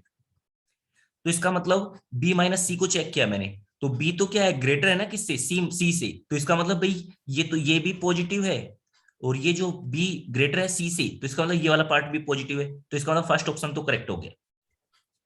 ओके, सेकंड वाले में आपने देखा कि ए माइनस बी, ये तो क्या आएगा? पॉजिटिव वैल्यू आएगी। ओके, और सी भी क्या आएगा? Positive value. तो इसका मतलब ये तो पॉजिटिव आना चाहिए था, ये नेगेटिव हो गया। यहां पर देखा कि ये जो वैल्यू है ये तो क्या आएगी? पॉजिटिव, और ये जो वैल्यू है ये भी क्या आएगी? पॉजिटिव। तो इसका मतलब ये करेक्ट है। यहां पर देखा आपने कि बी माइनस सी, ये तो क्या आएगा? पॉजिटिव, और ये जो ए आएगा ये भी और पॉजिटिव। ए भी पॉजिटिव है सर, ये नेगेटिव देगा पर हाँ, पॉजिटिव नेगेटिव आना नहीं चाहिए आएगा, था तो तो इसका गलत हो मतलब क्या हो गया? ए और सी करेक्ट हो गया। ओके, नेक्स्ट क्वेश्चन पर आगे। नेक्स्ट क्वेश्चन समझ में आ गया होगा, ये वाला क्वेश्चन सभी को क्लियर हो गया होगा क्या किया मैंने। सर इसका कोई यूज नहीं है सर, जो और इंफॉर्मेशन दे रखी है क्या कह रहे हो? दोबारा बोलो। सर, जो और इंफॉर्मेशन दे रखी है उसका कोई यूज नहीं है। सर अगर इसको सॉल्व करके देखे तो भी ए और सी आएंगे सर। हाँ, ए और सी आएंगे आपके पास में। ओके, ये कह रहे हैं कि जो इंफॉर्मेशन गिवन है इनकी हेल्प, इनका कोई यूज नहीं है क्या? तो ये बताया हुआ है इसमें कि distance between 1,1 and the point of intersection of line ये इज लेस देन 2√2। तो आप ये भी आप अप्लाई कर सकते हो कि इनके बीच की जो डिस्टेंस है, यानी कहने का मतलब कि 1,1 की डिस्टेंस किससे, इनका जो पॉइंट ऑफ इंटरसेक्शन आएगा उससे जब आप करोगे तो आपके पास में इसी टाइप की इनइक्वालिटी बन रही होगी। ठीक है, जब आप सोल्व करोगी तो आपके पास में क्या बन रहा होगा? इसी टाइप की इनइक्वालिटी बन रही होगी। तो उसमें जो वैल्यू होगी ऐसे आ रही होगी, क्या तो दोनों की दोनों जो वैल्यू है वो ग्रेटर देन जीरो टाइप की आ रही होगी। ग्रेटर देन जीरो टाइप का सर मतलब हुआ कि हाँ, सर से सॉल्व किया हुआ है सर, बट ए आ रहा था, इसको ए को सी में कैसे कन्वर्ट करेंगे सर? ए आ रहा है तो ए को सी में कैसे कन्वर्ट करेंगे?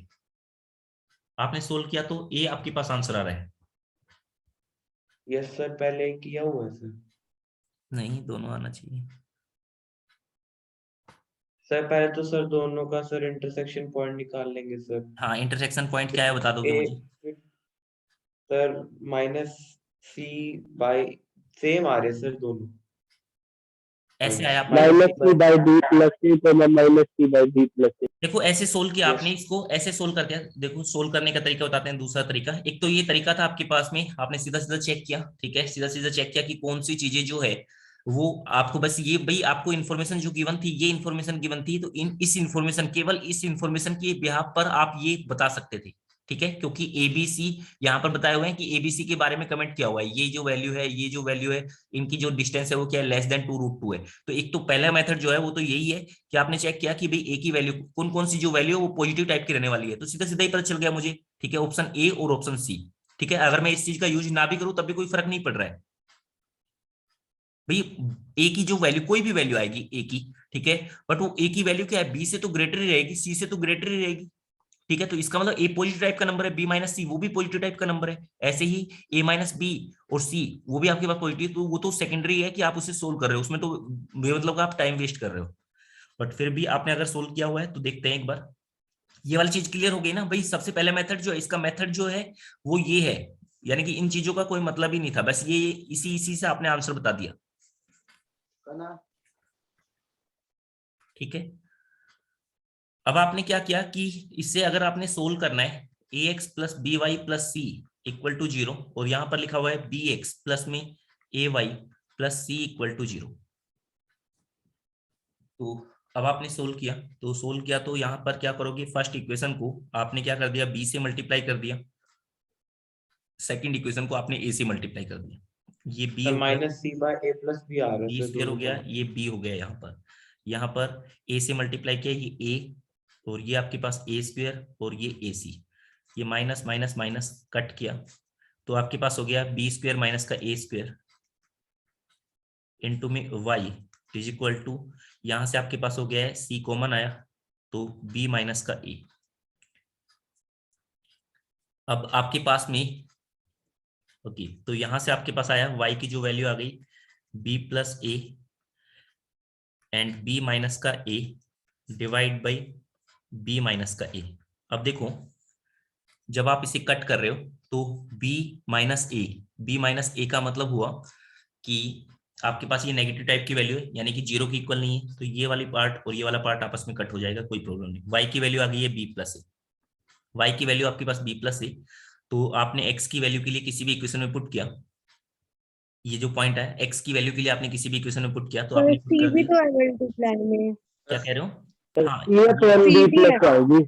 हाँ, ये जो आपके पास में सी बी है, सी का मतलब हुआ वाई की जो ये जो है ऐसे लिखा है, सॉरी एक बार के लिए, सर सी वाई की बाई जो ए वैल्यू बी प्लस वाली क्या आएगा? है बी माइनस ए, और यहाँ पर है B plus A B minus A, तो ये आपने कट कर दिया, और ये आपके पास आ गई वाई की वैल्यू आ गई सी डिवाइड बाई बी प्लस ए। ऐसे ही एक्स की वैल्यू पॉइंट साइन रिवर्स नहीं हो जाएगा उधर जाएंगे तो?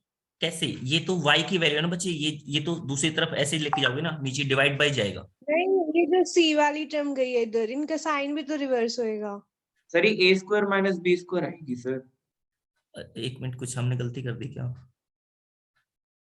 सर वो RHS में माइनस सी टाइम्स बी माइनस से आएगा। एक मिनट, ये माइनस साइन है ये आपके पास में, ओके। हमने भाई ये छोटी सी हमने गलती की हुई है, ये प्लस का साइन है इक्वल टू 0 ऐसे है, ठीक है, ये ऐसे लिखा हुआ है, ये प्लस का साइन था तो दूसरी तरफ जाएगा तो ये माइनस का साइन हो जाएगा, ठीक है, क्लियर। ये आपके पास वैल्यू आ गई माइनस का b प्लस ए, ओके। ये आपके पास x की वैल्यू आई है, ऐसे ही y की वैल्यू आ जाएगी, y की वैल्यू क्या आई है, यही आई है सर। y की भी सेम वैल्यू आ गई माइनस का c divide by b plus A. अब आप क्या कह रहे हो कि दो पॉइंट के बीच की जो डिस्टेंस है वो क्या होनी चाहिए, लेस देन इक्वल टू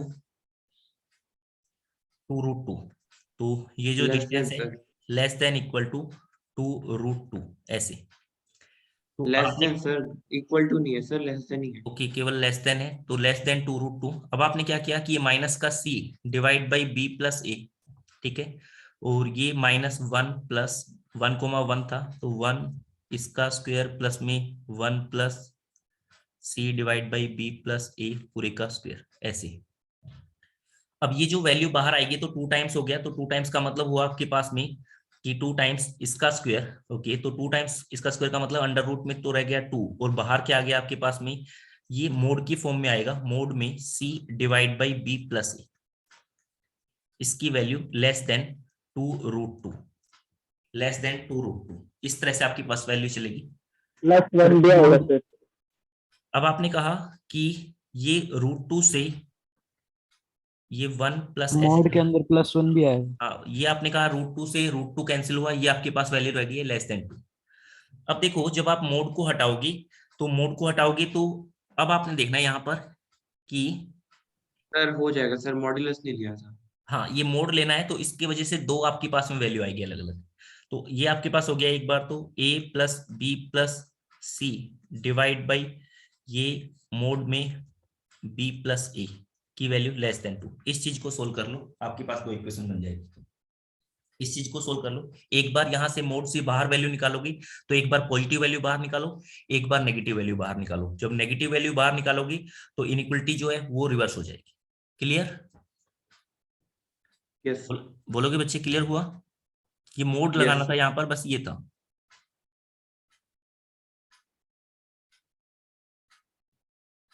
और इस क्वेश्चन को हमें इस तरह से सोल्व नहीं करना था। इस क्वेश्चन को तो हमें सीधा सीधा ऐसे देखना था कि आपके पास में ये कि कौन सी कंडीशन ट्रू होगी, ये पूछा हुआ था आपसे। तो कौन सी कंडीशन ट्रू होने के लिए तो सीधा सीधा ही हम करेंगे ना, क्योंकि A B C greater than 0 बताया, तो हम इतना ज्यादा क्यों जाए, इतना ज्यादा लेंथी टाइप से।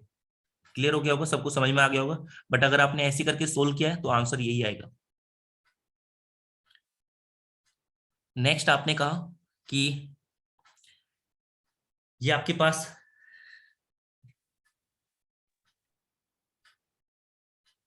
आलोक, हाँ ठीक है।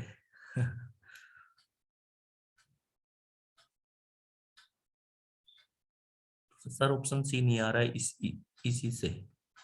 ऑप्शन सी क्यों नहीं आ रहा है भाई? ये मोड को हटाओ ना।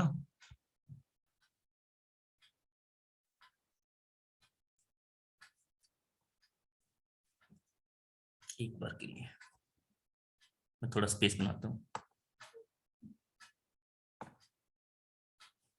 इस चीज को सोल्व करना है। इस चीज को सोल्व करने का मतलब एक बार तो आपने क्या कहा भाई, ये जो वैल्यू लिखी हुई है, ये जो वैल्यू लिखी हुई है, ये सारी की सारी आपने ऐसे बोला कि a plus B plus C divide by b plus A less than 2। तो आपने इसे सोल्व किया तो ये आ गया a प्लस बी प्लस सी, यहां से आ गया 2b प्लस में 2a। तो ये दूसरी तरफ जाएगा तो a माइनस का b और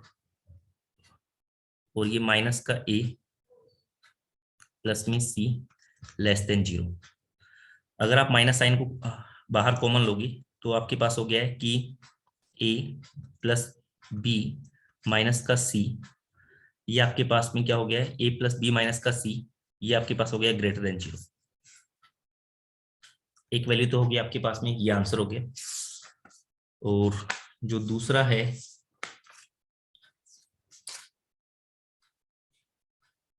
वो आपके पास में है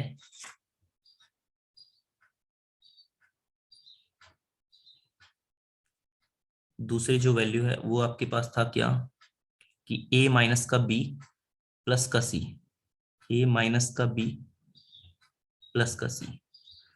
तो अगर मैं यहां से माइनस साइन बाहर निकालता हूं तो उस वाले केस में माइनस का ये आपके पास में a plus B plus C divide by b plus A की वैल्यू लेस देन 2।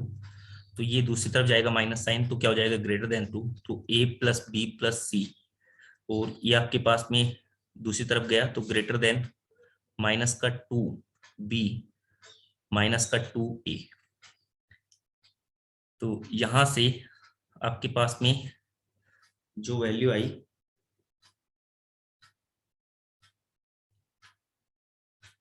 इसकी जो वैल्यू है वो आप नहीं आ रहा है क्या कह रहे हो? सर, ऑप्शन सी तो नहीं आ रहा है, इससे 3a plus 3b plus C greater than 0 आ रहा है। ये माइनस साइन दूसरी तरफ गया, ठीक है। तो मोड के अंदर इसकी जो वैल्यू है, इसको सोल्व करने का मतलब हुआ कि a प्लस बी प्लस सी की जो वैल्यू है वो लेस देन है divide by b plus A. इसकी जो वैल्यू होगी वो आपके पास होगी ग्रेटर देन माइनस का 2। तो ग्रेटर देन माइनस का 2 का मतलब माइनस का 2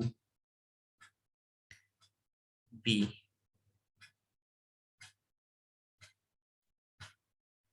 माइनस का 2b, तो ये आपके पास में हो गया है कि माइनस का 2a और ये a plus B plus C, और उस वाले केस में तो ये जो वैल्यू है आपके पास में 3b 3a नहीं। दूसरा यहाँ पर देखो, जब मोड को सोल्व करते हैं, जैसे मान लो आपके पास में कहीं पर भी मोड लिखा हुआ है, मोड की वैल्यू ऐसे लिखी हुई है लेस देन 2, तो इसका मतलब होता है, इसको सोल्व करने का मतलब हुआ जो x की वैल्यू होगी वो आपके पास में क्या होगी, less than 2 and greater than -2 ऐसे होती है। बट यहाँ पर क्या बताया हुआ है कि a b c और b प्लस a ये सारे के सारे क्या है, पॉजिटिव टाइप की वैल्यू है, ये सारे के सारे क्या है, पॉजिटिव टाइप की वैल्यू है। ओके, पॉजिटिव टाइप की वैल्यू है, तो इसका मतलब वो आपके पास में कि इसकी जो वैल्यू है, इसका मतलब हो गया कि अगर मान लो x जो है वो पॉजिटिव टाइप की वैल्यू है, तो x की जो वैल्यू ग्रेटर देन 0 टाइप की होगी एंड लेस देन 2 टाइप की होगी। तो अगर मैं इसे ग्रेटर देन 0 करता हूं तो उस वाले केस में तो एक ऑप्शन तो बना a प्लस बी प्लस सी वो ग्रेटर देन 0, बट वो ऐसा कोई ऑप्शन हमारे पास में है नहीं, a plus B plus C greater than 0 type का ऑप्शन हमारे पास में नहीं है। तो अब आपके पास में आपने जो है थर्ड ऑप्शन जो बनाना पड़ेगा वो a माइनस बी प्लस सी ऐसे करना है। ओके, तो मैं क्या बोल सकता हूँ, मतलब मेरे को लेके आना पड़ेगा ये ऑप्शन। तो कैसे लेके आना चाह रहा हूं मैं कि देखो, इसका मतलब वो आपके पास में कि a plus B plus C divide by b plus a, इसकी जो वैल्यू है वो ग्रेटर देन 0 टाइप से होनी चाहिए। ठीक है, एक तो लेस देन 2 हो गया, दूसरा क्या होना चाहिए, ग्रेटर देन 0। ग्रेटर देन 0 का मतलब यहां से आया मेरे पास केवल a plus B plus C. Okay, अब मैं कुछ ऐसा करता हूं कि इसको सोल्व करने के लिए, क्योंकि अगर मैं सीधा सीधा मल्टीप्लाई करूंगा तो आपके पास में क्या हो जाएगा, ये 0 हो जाएगा। a प्लस बी से अगर मैं डिवाइड करता हूं तो ये हो गया 1 प्लस में c divide by b plus a, इसकी जो वैल्यू है वो क्या होगी, ग्रेटर देन 0। तो आपके पास हो गया है c divide by b plus a, इसकी जो वैल्यू है वो क्या होगी, ग्रेटर देन -1। आपने इसे क्रॉस मल्टीप्लाई किया क्योंकि नीचे पॉजिटिव टाइप का नंबर लिखा है, तो आप ऐसे सीधा डायरेक्टली क्रॉस मल्टीप्लाई कर सकते हो। तो आपने कहा ये माइनस का b माइनस का a की जो वैल्यू है वो ग्रेटर देन c। तो इससे तो मेरे पास में कुछ हुआ नहीं, यहां से तो भाई आपके पास में यही वैल्यू निकल कर आई कि a प्लस बी प्लस सी की जो वैल्यू है वो ग्रेटर देन 1 टाइप की वैल्यू है। सर जो है, हाँ एक मिनट, c जो है c divide by b plus a की जो वैल्यू है वो c सबसे छोटा नंबर है, और b प्लस a यानी कि इसकी जो वैल्यू है वो लेस देन 1 टाइप से रहने वाली है, आप ये भी बोल सकते हो। सर हाँ भाई, सर एक कंडीशन ये भी लगा सकते हैं कि जो रूट के अंदर जो नंबर होगा वो नेगेटिव नहीं हो सकता, तो उसको ग्रेटर देन 0 कर दें। c प्लस a की जो वैल्यू है वो आपके पास में ग्रेटर देन 1 टाइप की रहने वाली है, नहीं लेस देन, जो इसकी जो वैल्यू है वो क्या होगी, लेस देन 1 टाइप की रहने वाली है। तो अब आपने बोला कि ये आपके पास हो गया है a प्लस बी माइनस का c, a plus B minus का c, और ये ग्रेटर देन 0। ओके, ये चीज समझ में आई यहाँ तक, ये जो बातें हैं देखो एक बार, a प्लस बी माइनस का c, फिर तो यही आ गया आपके पास, यही चीजें आ गई, a प्लस बी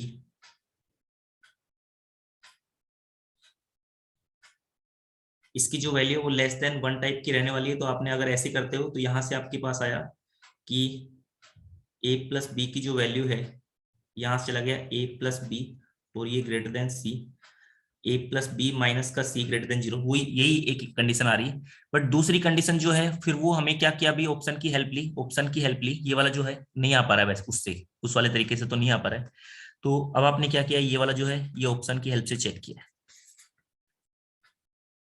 ठीक है, ऑप्शन की हेल्प से आपने चेक किया कि a माइनस बी की जो वैल्यू रहने वाली है वो पॉजिटिव टाइप की वैल्यू है, c की जो वैल्यू वो भी पॉजिटिव टाइप की वैल्यू है, तो इसका मतलब ये क्या आएगा, ग्रेटर देन 0 टाइप का आएगा। तो मैंने पहले ही बताया था कि इसको सोल्व करने के लिए हम क्या करेंगे, ऑप्शन का यूज करेंगे। ठीक है, जो जो चीजें लगा सकते थे वो हमने लगा ली कि मोड को सोल्व करने का मतलब ऐसे सोल्व करते हैं, ठीक है, वही सब चीजें क्लियर हो गई होगी आप सभी। बोलोगे ये बातें क्लियर हुई सभी को?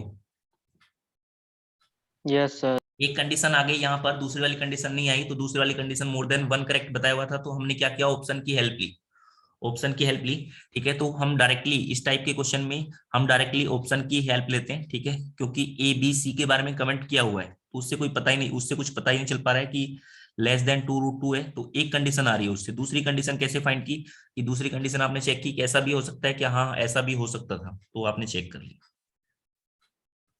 ओके, नेक्स्ट क्वेश्चन है ये भी मोर देन वन करेक्ट है, ये वाला जो क्वेश्चन है ये भी more than one A correct है सर इसका। ये होगा सर। इसका हाँ एक आंसर तो ए है, ठीक है, एक आंसर तो ए है, दूसरा और बोलोगे?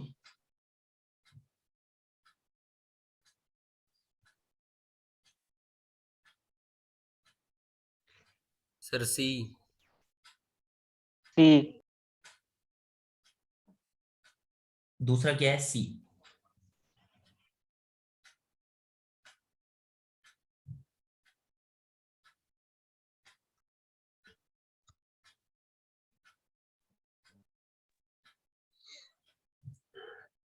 दूसरा जो है आपके पास में सी आंसर है, ठीक है, तो ए और सी। ये आ गया है सभी का? Yes sir. ओके, तो आपने क्या करना है इसमें कि ये जो आपके पास में आपने S1 option S2 greater than 0। हाँ all point line, hit and trial sir, दो तीन ऑप्शन लगा दिए इनमें, पुट कर दी। हाँ हाँ ठीक है, ऑप्शन की आपने हेल्प लेनी है, इस टाइप के क्वेश्चन में भी आपने क्या करना है, ऑप्शन की हेल्प लेनी है। जैसे आपने कहा 2x + y माइनस का 13 ये ग्रेटर देन इक्वल टू 0 है, तो इसमें तीनों पॉइंट को पुट कर करके देखा आपने कि ये सेटिस्फाई कर रहे हैं या नहीं कर रहे। अगर सेटिस्फाई नहीं कर रहे तो उसको आप कट कर दोगे, तो इसका मतलब हो जाएगा आपके पास में कि ऑप्शन ए और ऑप्शन सी करेक्ट आ जाएंगे बाई ऑप्शन। ये जो क्वेश्चन है ये ऑप्शन की हेल्प से सोल्व करने के। सर एग्जैक्ट मेथड से वो करेंगे S1 S2 greater than 0। Exact method से जाओगे तो बहुत लेंथी जाएगा भाई। इसमें क्या करना होता है आपको, इस टाइप के क्वेश्चन में सीधा सीधा करना होता है, आपके जो आपके पास में ऑप्शन गिवन है उन ऑप्शन की आपने हेल्प ली, ठीक है। जैसे आपके पास ऑप्शन ए गिवन है, ऑप्शन ए में आपने तीनों पॉइंट पुट किए, यही मेथड समझो आप इसका। आपने क्या किया, तीनों पॉइंट इसमें पुट किए, उसे सोल्व किया। All point line inside the triangle form by points ये नहीं तो आप उसे सोल्व करने के लिए क्या करते हो कि ये आपने ट्रायंगल बनाई, ठीक है। इसे सोल्व करने का तरीका बता रहा हूं मैं, सोल्व नहीं करूंगा उस वाले मेथड से। जैसे मैंने कहा ये पॉइंट है ए, ये पॉइंट है बी, ये पॉइंट सी है। इस लाइन की इक्वेशन है L1, इस लाइन की इक्वेशन आ गई L2, इस लाइन की इक्वेशन आ गई है L3। तो आपने क्या किया, L1 के रिस्पेक्ट में, L1 का मतलब कौन सी लाइन है, ये वाली लाइन, ये L1 है, ये जो बीच वाली लाइन है ये L2, ये L3। तो L1 के रिस्पेक्ट में आपने देखा कि L1 लाइन के रिस्पेक्ट में एक तो पॉइंट सी और एक कुछ भी मान लेंगे सर। हाँ एक पॉइंट आपको मानना पड़ेगा, ठीक है। एक पॉइंट माना आपने P H, K या फिर X1, Y1। तो यहाँ L1 से लाइन के रिस्पेक्ट में point P and point C वो क्या होने चाहिए, सेम साइड में है। सेम साइड में होने का मतलब कि उनकी जो वैल्यू है वो क्या आएगी, ग्रेटर देन 0 टाइप की वैल्यू आएगी, ठीक है। इक्वल टू 0 भी नहीं करना है, इक्वल टू 0 का मतलब इस लाइन के ऊपर लाई करेंगे। ऐसे ही L2 लाइन के लिए आपने P point and point L2 के लिए A, इन ये भी क्या होना चाहिए, ग्रेटर देन 0। तीन इनइक्वलिटी बनेगी, उन्हें सोल्व करना रहेगा, तब जाके आपके पास में बनेगी वैल्यू। समझ में आ गया होगा। L3 लाइन के लिए point P and point B वो क्या होना चाहिए, ग्रेटर देन 0 टाइप से। बट हम ऐसे नहीं करेंगे, हम क्या करेंगे, ऑप्शन की हेल्प लेंगे, वो सीधे सीधे सेटिस्फाई करा। ओके, यहां तक की बातें सभी को क्लियर हो गई होगी, यहां तक की बातें सभी को क्लियर हो गई होगी। बोलो बच्चों, क्लियर हुई इतनी बातें या नहीं हुई है? Yes sir. ओके, नेक्स्ट है आपके पास में कि ये लिखा हुआ है 2x + 3y प्लस में 19 equal to 0 and 9x plus में 6y माइनस का 17 इक्वल टू 0। ये भी आरकाई का ही क्वेश्चन है। कट द कोऑर्डिनेट एक्सिस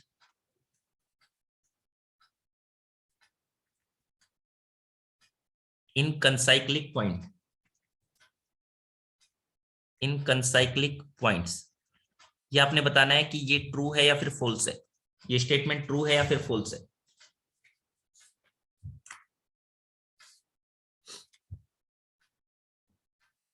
ये स्टेटमेंट के बारे में आपने कमेंट करना है कि स्टेटमेंट ट्रू है या फिर फॉल्स है। सर ट्रू है sir.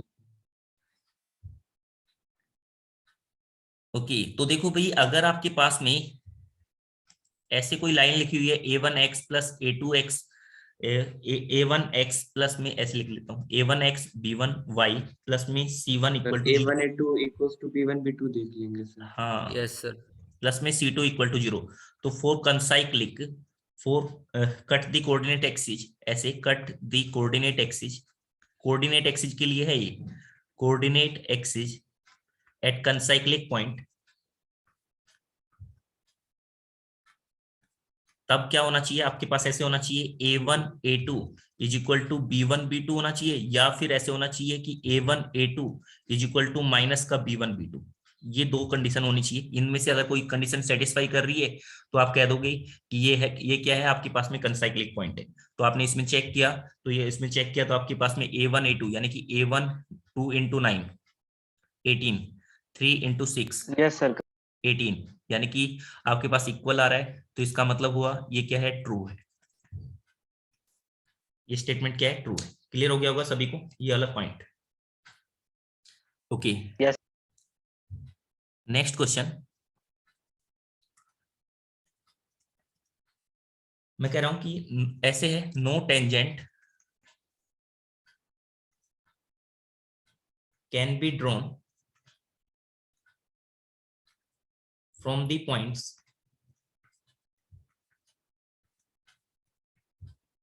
5/2, 1 to the circumcircle of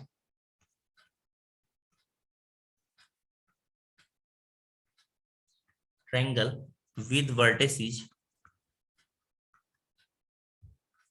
1, √3। भाई ये सबको समझ में आ रहे हैं ना ये क्वेश्चन, या नहीं आ रहे हैं? आ रहे हैं सर। रिप्लाई बहुत कम आ रहे हैं। एंड 3, √3। तो ये इसके बारे में भी आपने कमेंट करना है, ये स्टेटमेंट लिखी है, ये ट्रू है या फिर फॉल्स है। आपने कमेंट करना है ये स्टेटमेंट ट्रू है या फिर फॉल्स है।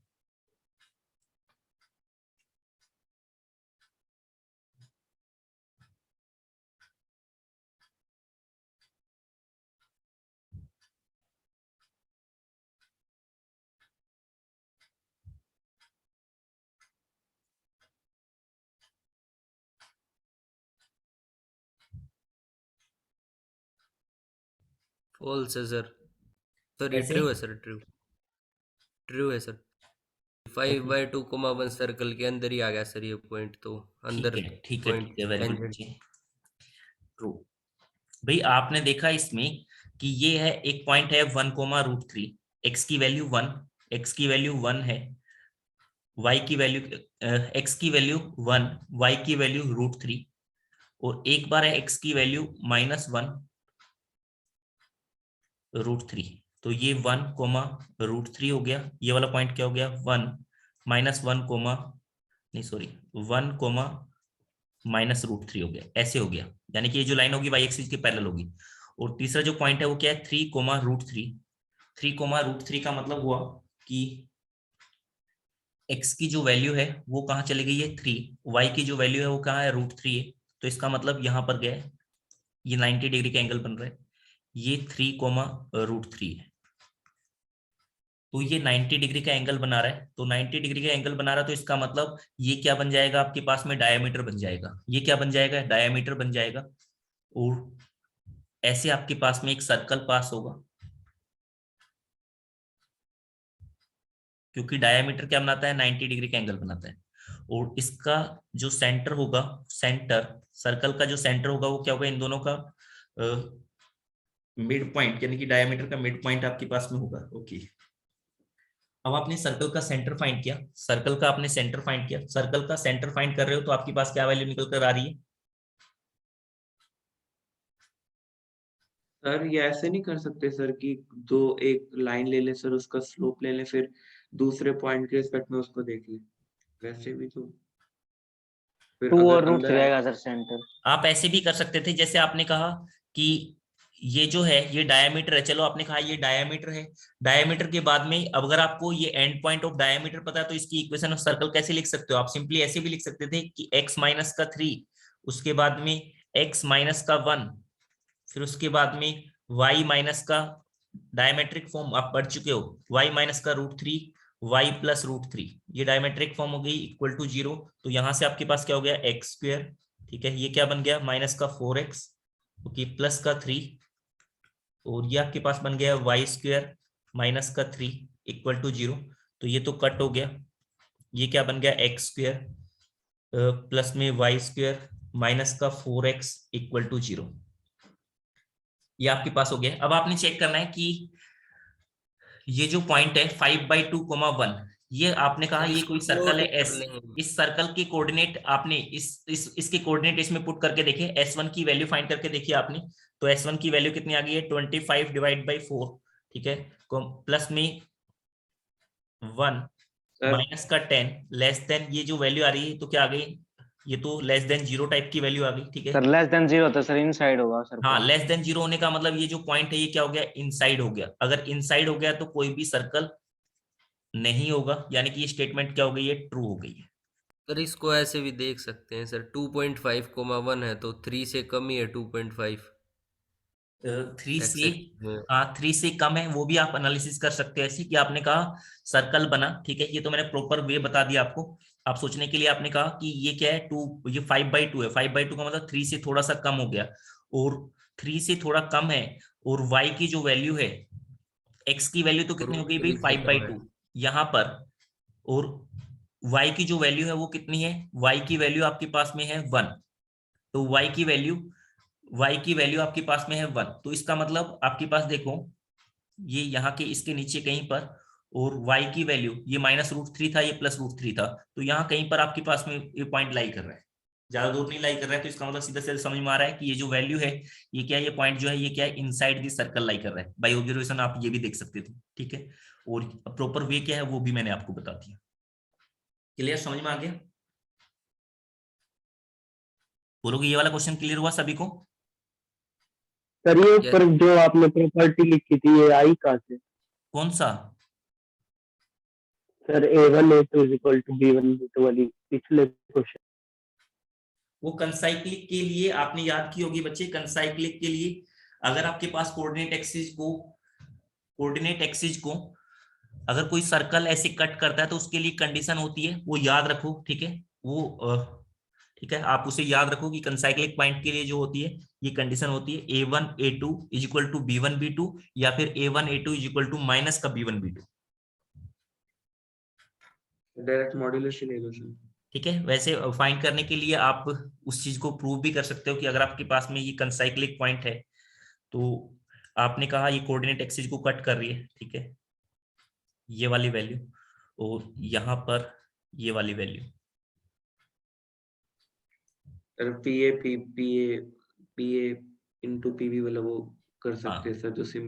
तो जैसे आपने कहा ये y एक्सिस था, ये y एक्सिस था, और ये आपके पास x एक्सिस है, और ये कोई सर्कल है ऐसे कट कर रहा है, तो ये कंसाइक्लिक पॉइंट है। तो आपने कहा ये जो है ना, जैसे ए पॉइंट नाम दे देता हूं, ये ओरिजिन है, ये बी है, ये सी है, और ये डी है। तो आप देखो ओ पॉइंट से आपने क्या किया है, ओ ए इंटू में ओ बी, ओ पॉइंट से आप ऐसे ड्रॉ कर रहे हो, ओ ए इंटू में ओ बी = ओ सी इंटू में ओ डी, ठीक है, उसकी हेल्प से आ जाएगी। और क्लियर, क्लियर हुआ बच्चे? Okay sir. वो कंडीशन क्या होती है, वो कंडीशन याद रखनी है अब तो आपने, आती कैसे है वो आपको पता चल गया। नेक्स्ट क्वेश्चन, तो यहां तक की बातें तो सबको क्लियर हो गई होगी। नेक्स्ट क्वेश्चन लेते हैं, अच्छा सा लेंथी टाइप का क्वेश्चन लेते हैं। हाँ भाई, नेक्स्ट क्वेश्चन लिखा आपने कि एक स्ट्रेट लाइन है L, straight line L through the origin ये लेंथी क्वेश्चन थोड़ा सा एज कंपेयर टू जो आपने क्वेश्चन कर रहे थे अभी तक। Meets the line x plus y equal to 1 and x plus y is equal to 3 at p and q respectively. Through p and q,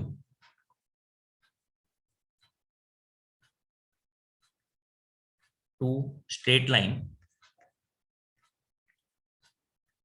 L1 and L2 are drawn parallel to 2x minus का y is equal to 5 and 3x plus y equal to 5 respectively. उसके बाद बताया हुआ lines L1 and L2 intersect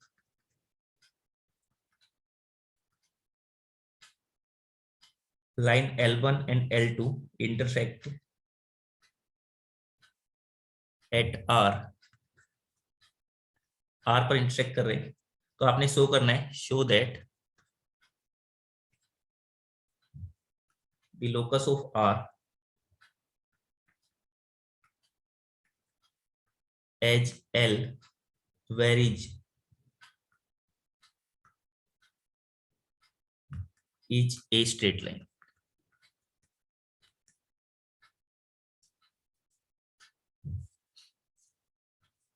जो L जो है वो variable है, तो L जैसे जैसे वेरी करेगा तो ये आपके पास में लोकस ऑफ R जो होगा वो आपके पास स्ट्रेट लाइन होगा। ओके, आपने अटेम्प्ट किया।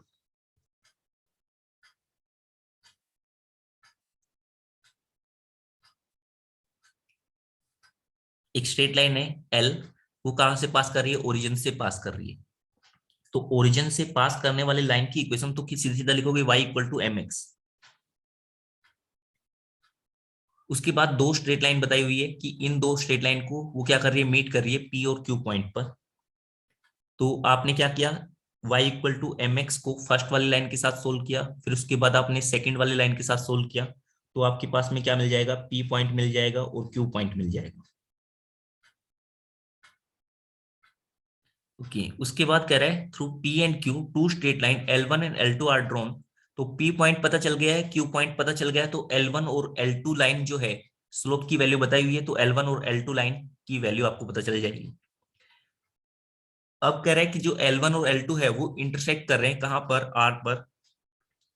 तो जो R आएगा आपके पास में वो कैसे सोल्व करोगे? तो वो जब आप सोल्व करोगे, यानी कि जो आपके पास इंटरसेक्शन पॉइंट आएगा उस चीज को सोल्व करोगे, तो वो क्या आएगा? M की टर्म में आएगा। तो आपने M उसका लोकस फाइंड करना है, तो लोकस फाइंड करने का मतलब M को एलिमिनेट करना पड़ेगा आपको। M को एलिमिनेट करोगे तो वो अपने आप ये स्ट्रेट लाइन टाइप की बन रही होगी।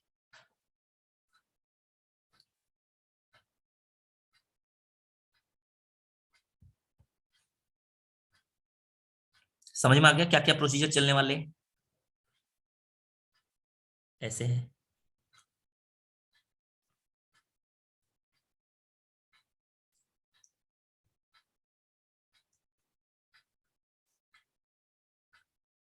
एक लाइन है, ये ओरिजिन है।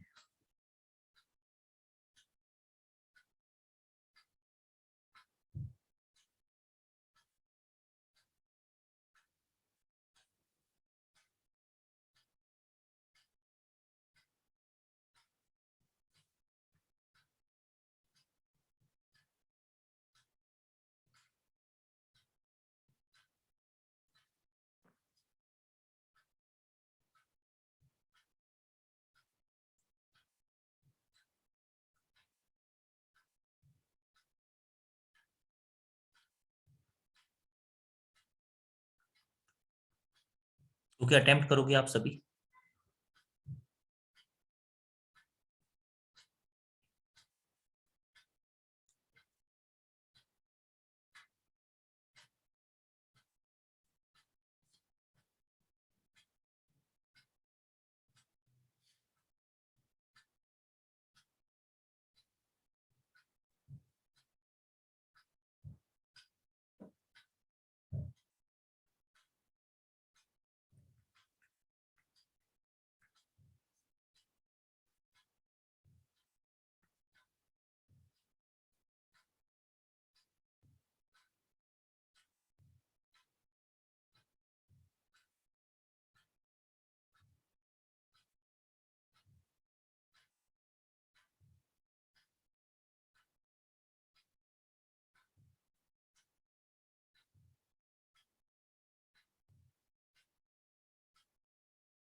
ओके, समझ में आ रहा है अभी कैसे करना है कैसे नहीं करना? हो गया? किसी बच्चे से हुआ अभी तक? सर आर तो आ गया। ओके, पॉइंट आर आ गया, तो उसमें पॉइंट आर आ गया तो उसको क्या मान लो, एच कोमा के मान लो, या फिर एक्स कोमा वाई टाइप से मान लो, x1 कोमा y1 टाइप से। और उसमें जो वेरिएबल पार्ट है m की फॉर्म में आया हुआ, m को एलिमिनेट कर दो, m को हटा दो। देखो, ओके, आपने सोल्व किया ऐसे, y equal to m x, line l जो है, आपने बोला कि लाइन जो l है वो क्या मान लिया आपने, स्ट्रेट लाइन है, और वो क्या कर रही है, ओरिजिन से पास कर रही है, तो मैंने क्या कहा, y equal to m x, ये स्ट्रेट लाइन हो गई। अब ये दो पैरेलल लाइन बताई हुई है, x plus y equal to 1 और x plus y equal to 3, इन लाइन को कट करते हुए जा रही है p पॉइंट पर q पॉइंट पर। तो p पॉइंट का कट करने का मतलब हुआ कि आपने इसको सोल्व किया फॉर पॉइंट p। आपने क्या किया, सोल्व किया किस किस को, x plus y equal to 1 and y equal to m x को। तो ये पॉइंट क्या है बताओगे जल्दी से, पॉइंट p क्या आ जाएगा जिस बच्चे ने सोल्व किया उसने? y को एलिमिनेट, y की वैल्यू यहाँ पुट कर दो, y की वैल्यू पुट की तो ये क्या हो गया, x की वैल्यू तो आ गया आपके पास में divide by m plus 1, y की वैल्यू इसमें पुट कर दो बस। ओके, और y equal to m x है तो ये m हो जाएगा, m divide by m plus 1, point p आ गया। ऐसे ही पॉइंट q आपने फाइंड किया, पॉइंट p q के लिए आपने क्या किया, सोल्व किया x plus y equal to 3 and y equal to m x को, 3 बाय m प्लस 1। तो यहाँ पर बस 3 का फर्क पड़ने वाला है, 3 डिवाइड बाई m प्लस 1, और यहाँ पर हो जाएगा 3m divide by m plus 1। m plus. Okay, ये आपके पास इतना हो गया है। अब आपने क्या करना है कि L1 लाइन की इक्वेशन लिखनी है। L1 लाइन की इक्वेशन लिखने का मतलब कैसे लिखूंगा मैं, कि L1 लाइन की इक्वेशन लिखने का मतलब होगा कि वो बता रहा है कि जो L1 लाइन है ना, स्लो पॉइंट फॉर्म।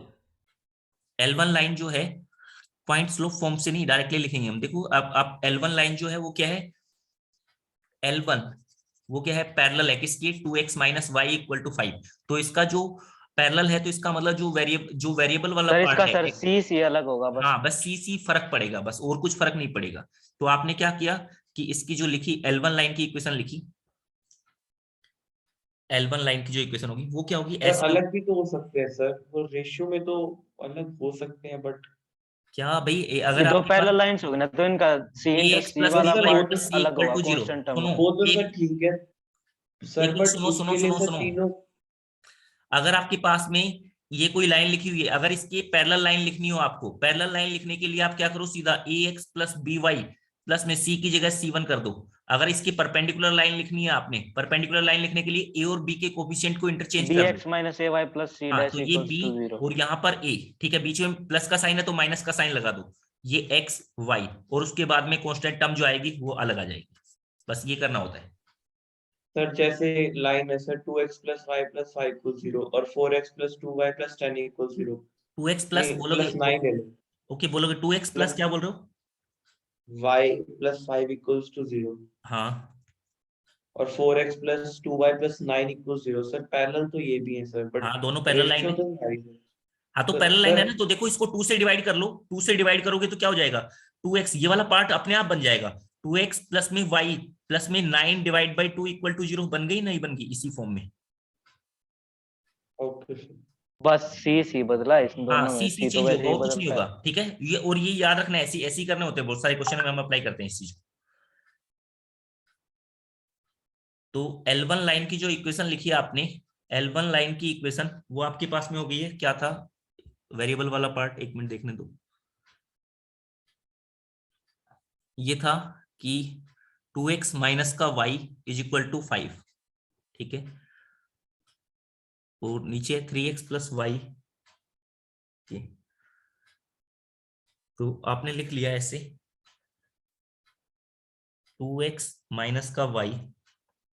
देखो अब आपने क्या लिखना है, जो आपके पास कांस्टेंट वाला पार्ट क्या होगा, तो x की वैल्यू क्या पुट कर दो यहाँ पर, 2x की वैल्यू पुट करो यहाँ पर, इसे सेटिस्फाई करना चाहिए। ये जो लाइन है इसमें आपने क्या किया, x की जगह पर ये वैल्यू पुट की, 2 इंटू में 1 डिवाइड बाई m प्लस 1, ठीक है, और माइनस में m divide by m plus 1, ठीक है। तो ये वैल्यू कितनी आ गई है, ये जो वैल्यू आई आपके पास में m प्लस 1 तो यहाँ पर हो गया है, और ये आ गया है नीचे 2 माइनस का m। ओके, तो इज इक्वल टू ये क्या हो जाएगा, 2 माइनस का m divide by m plus 1, ये लाइन L1 हो गई।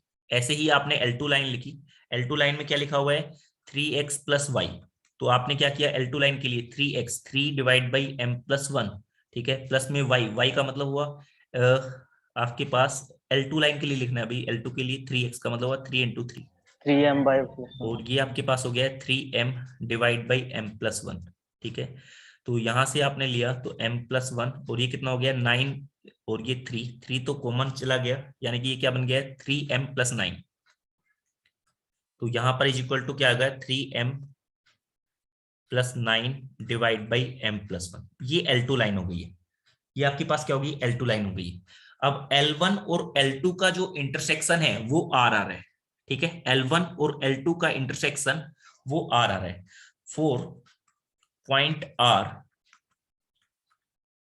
R solve L1 and L2।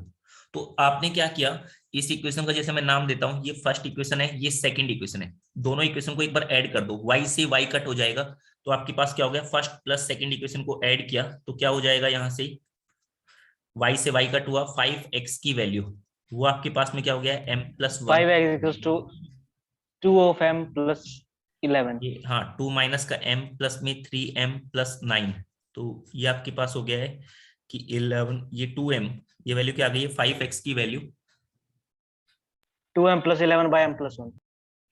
Okay, ये x की वैल्यू आ गई है 2m plus 11 divide by m plus 1। Okay, y की वैल्यू, एंड y की जो वैल्यू आएगी वो क्या आ जाएगी, आपने सोल्व किया हुआ बता दोगे जल्दी से। सर ये सर 5 डिवाइड में भी जाएगा सर, इसमें हाँ x ये की डिवाइड जगह में 5 चला गया। ओके, आपने कहा y की वैल्यू बता दी, आपने क्या आई है,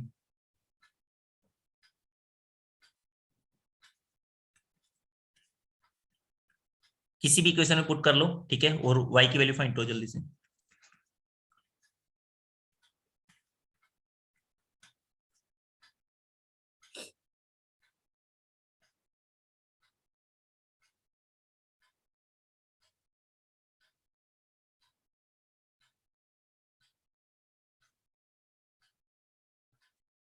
भाई पॉइंट आर की कोऑर्डिनेट क्या है, दूसरा कोऑर्डिनेट क्या है बताओगी।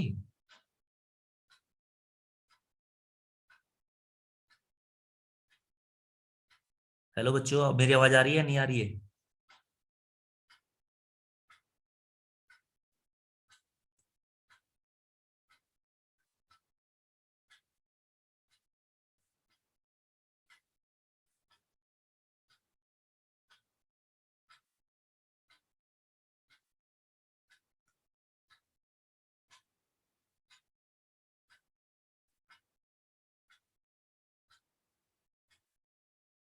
हेलो बच्चों, मेरी आवाज आ रही है नहीं आ रही है, बता दोगे एक बार।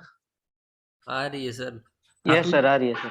ये आपने 9 of m plus 1 by m plus 1 9 of m plus plus 1 1 divide by 5 into m plus 1 5 into m plus 1।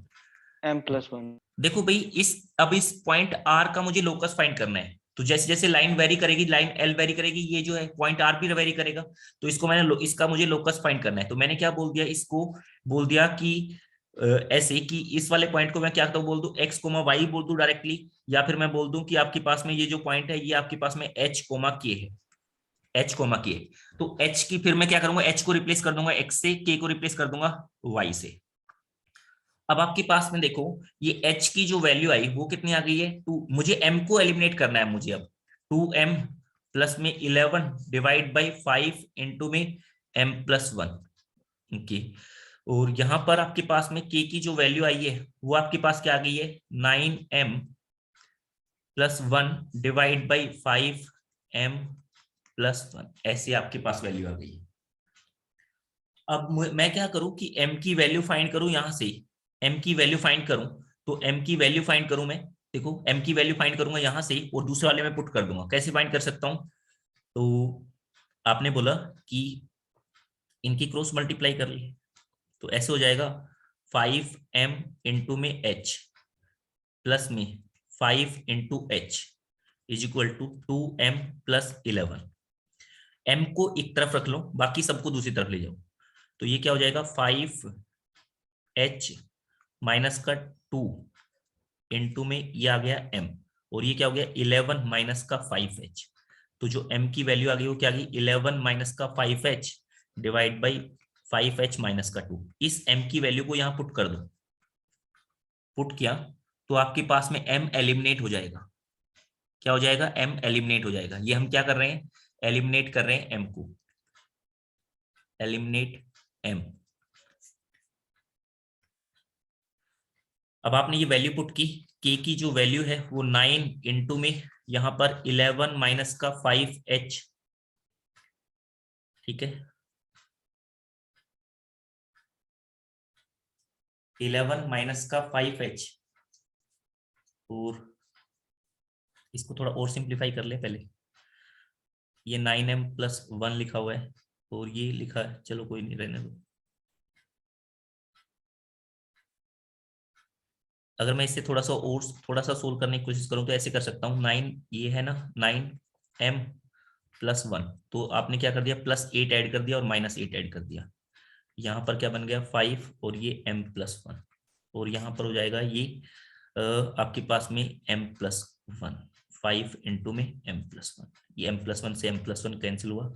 k minus का 9/5 इज इक्वल टू माइनस का 8 डिवाइड बाई 5 इंटू में m प्लस 1। बस केवल एक जगह ही वैल्यू पुट करनी पड़ेगी, नहीं तो दो जगह वैल्यू पुट करनी पड़ती।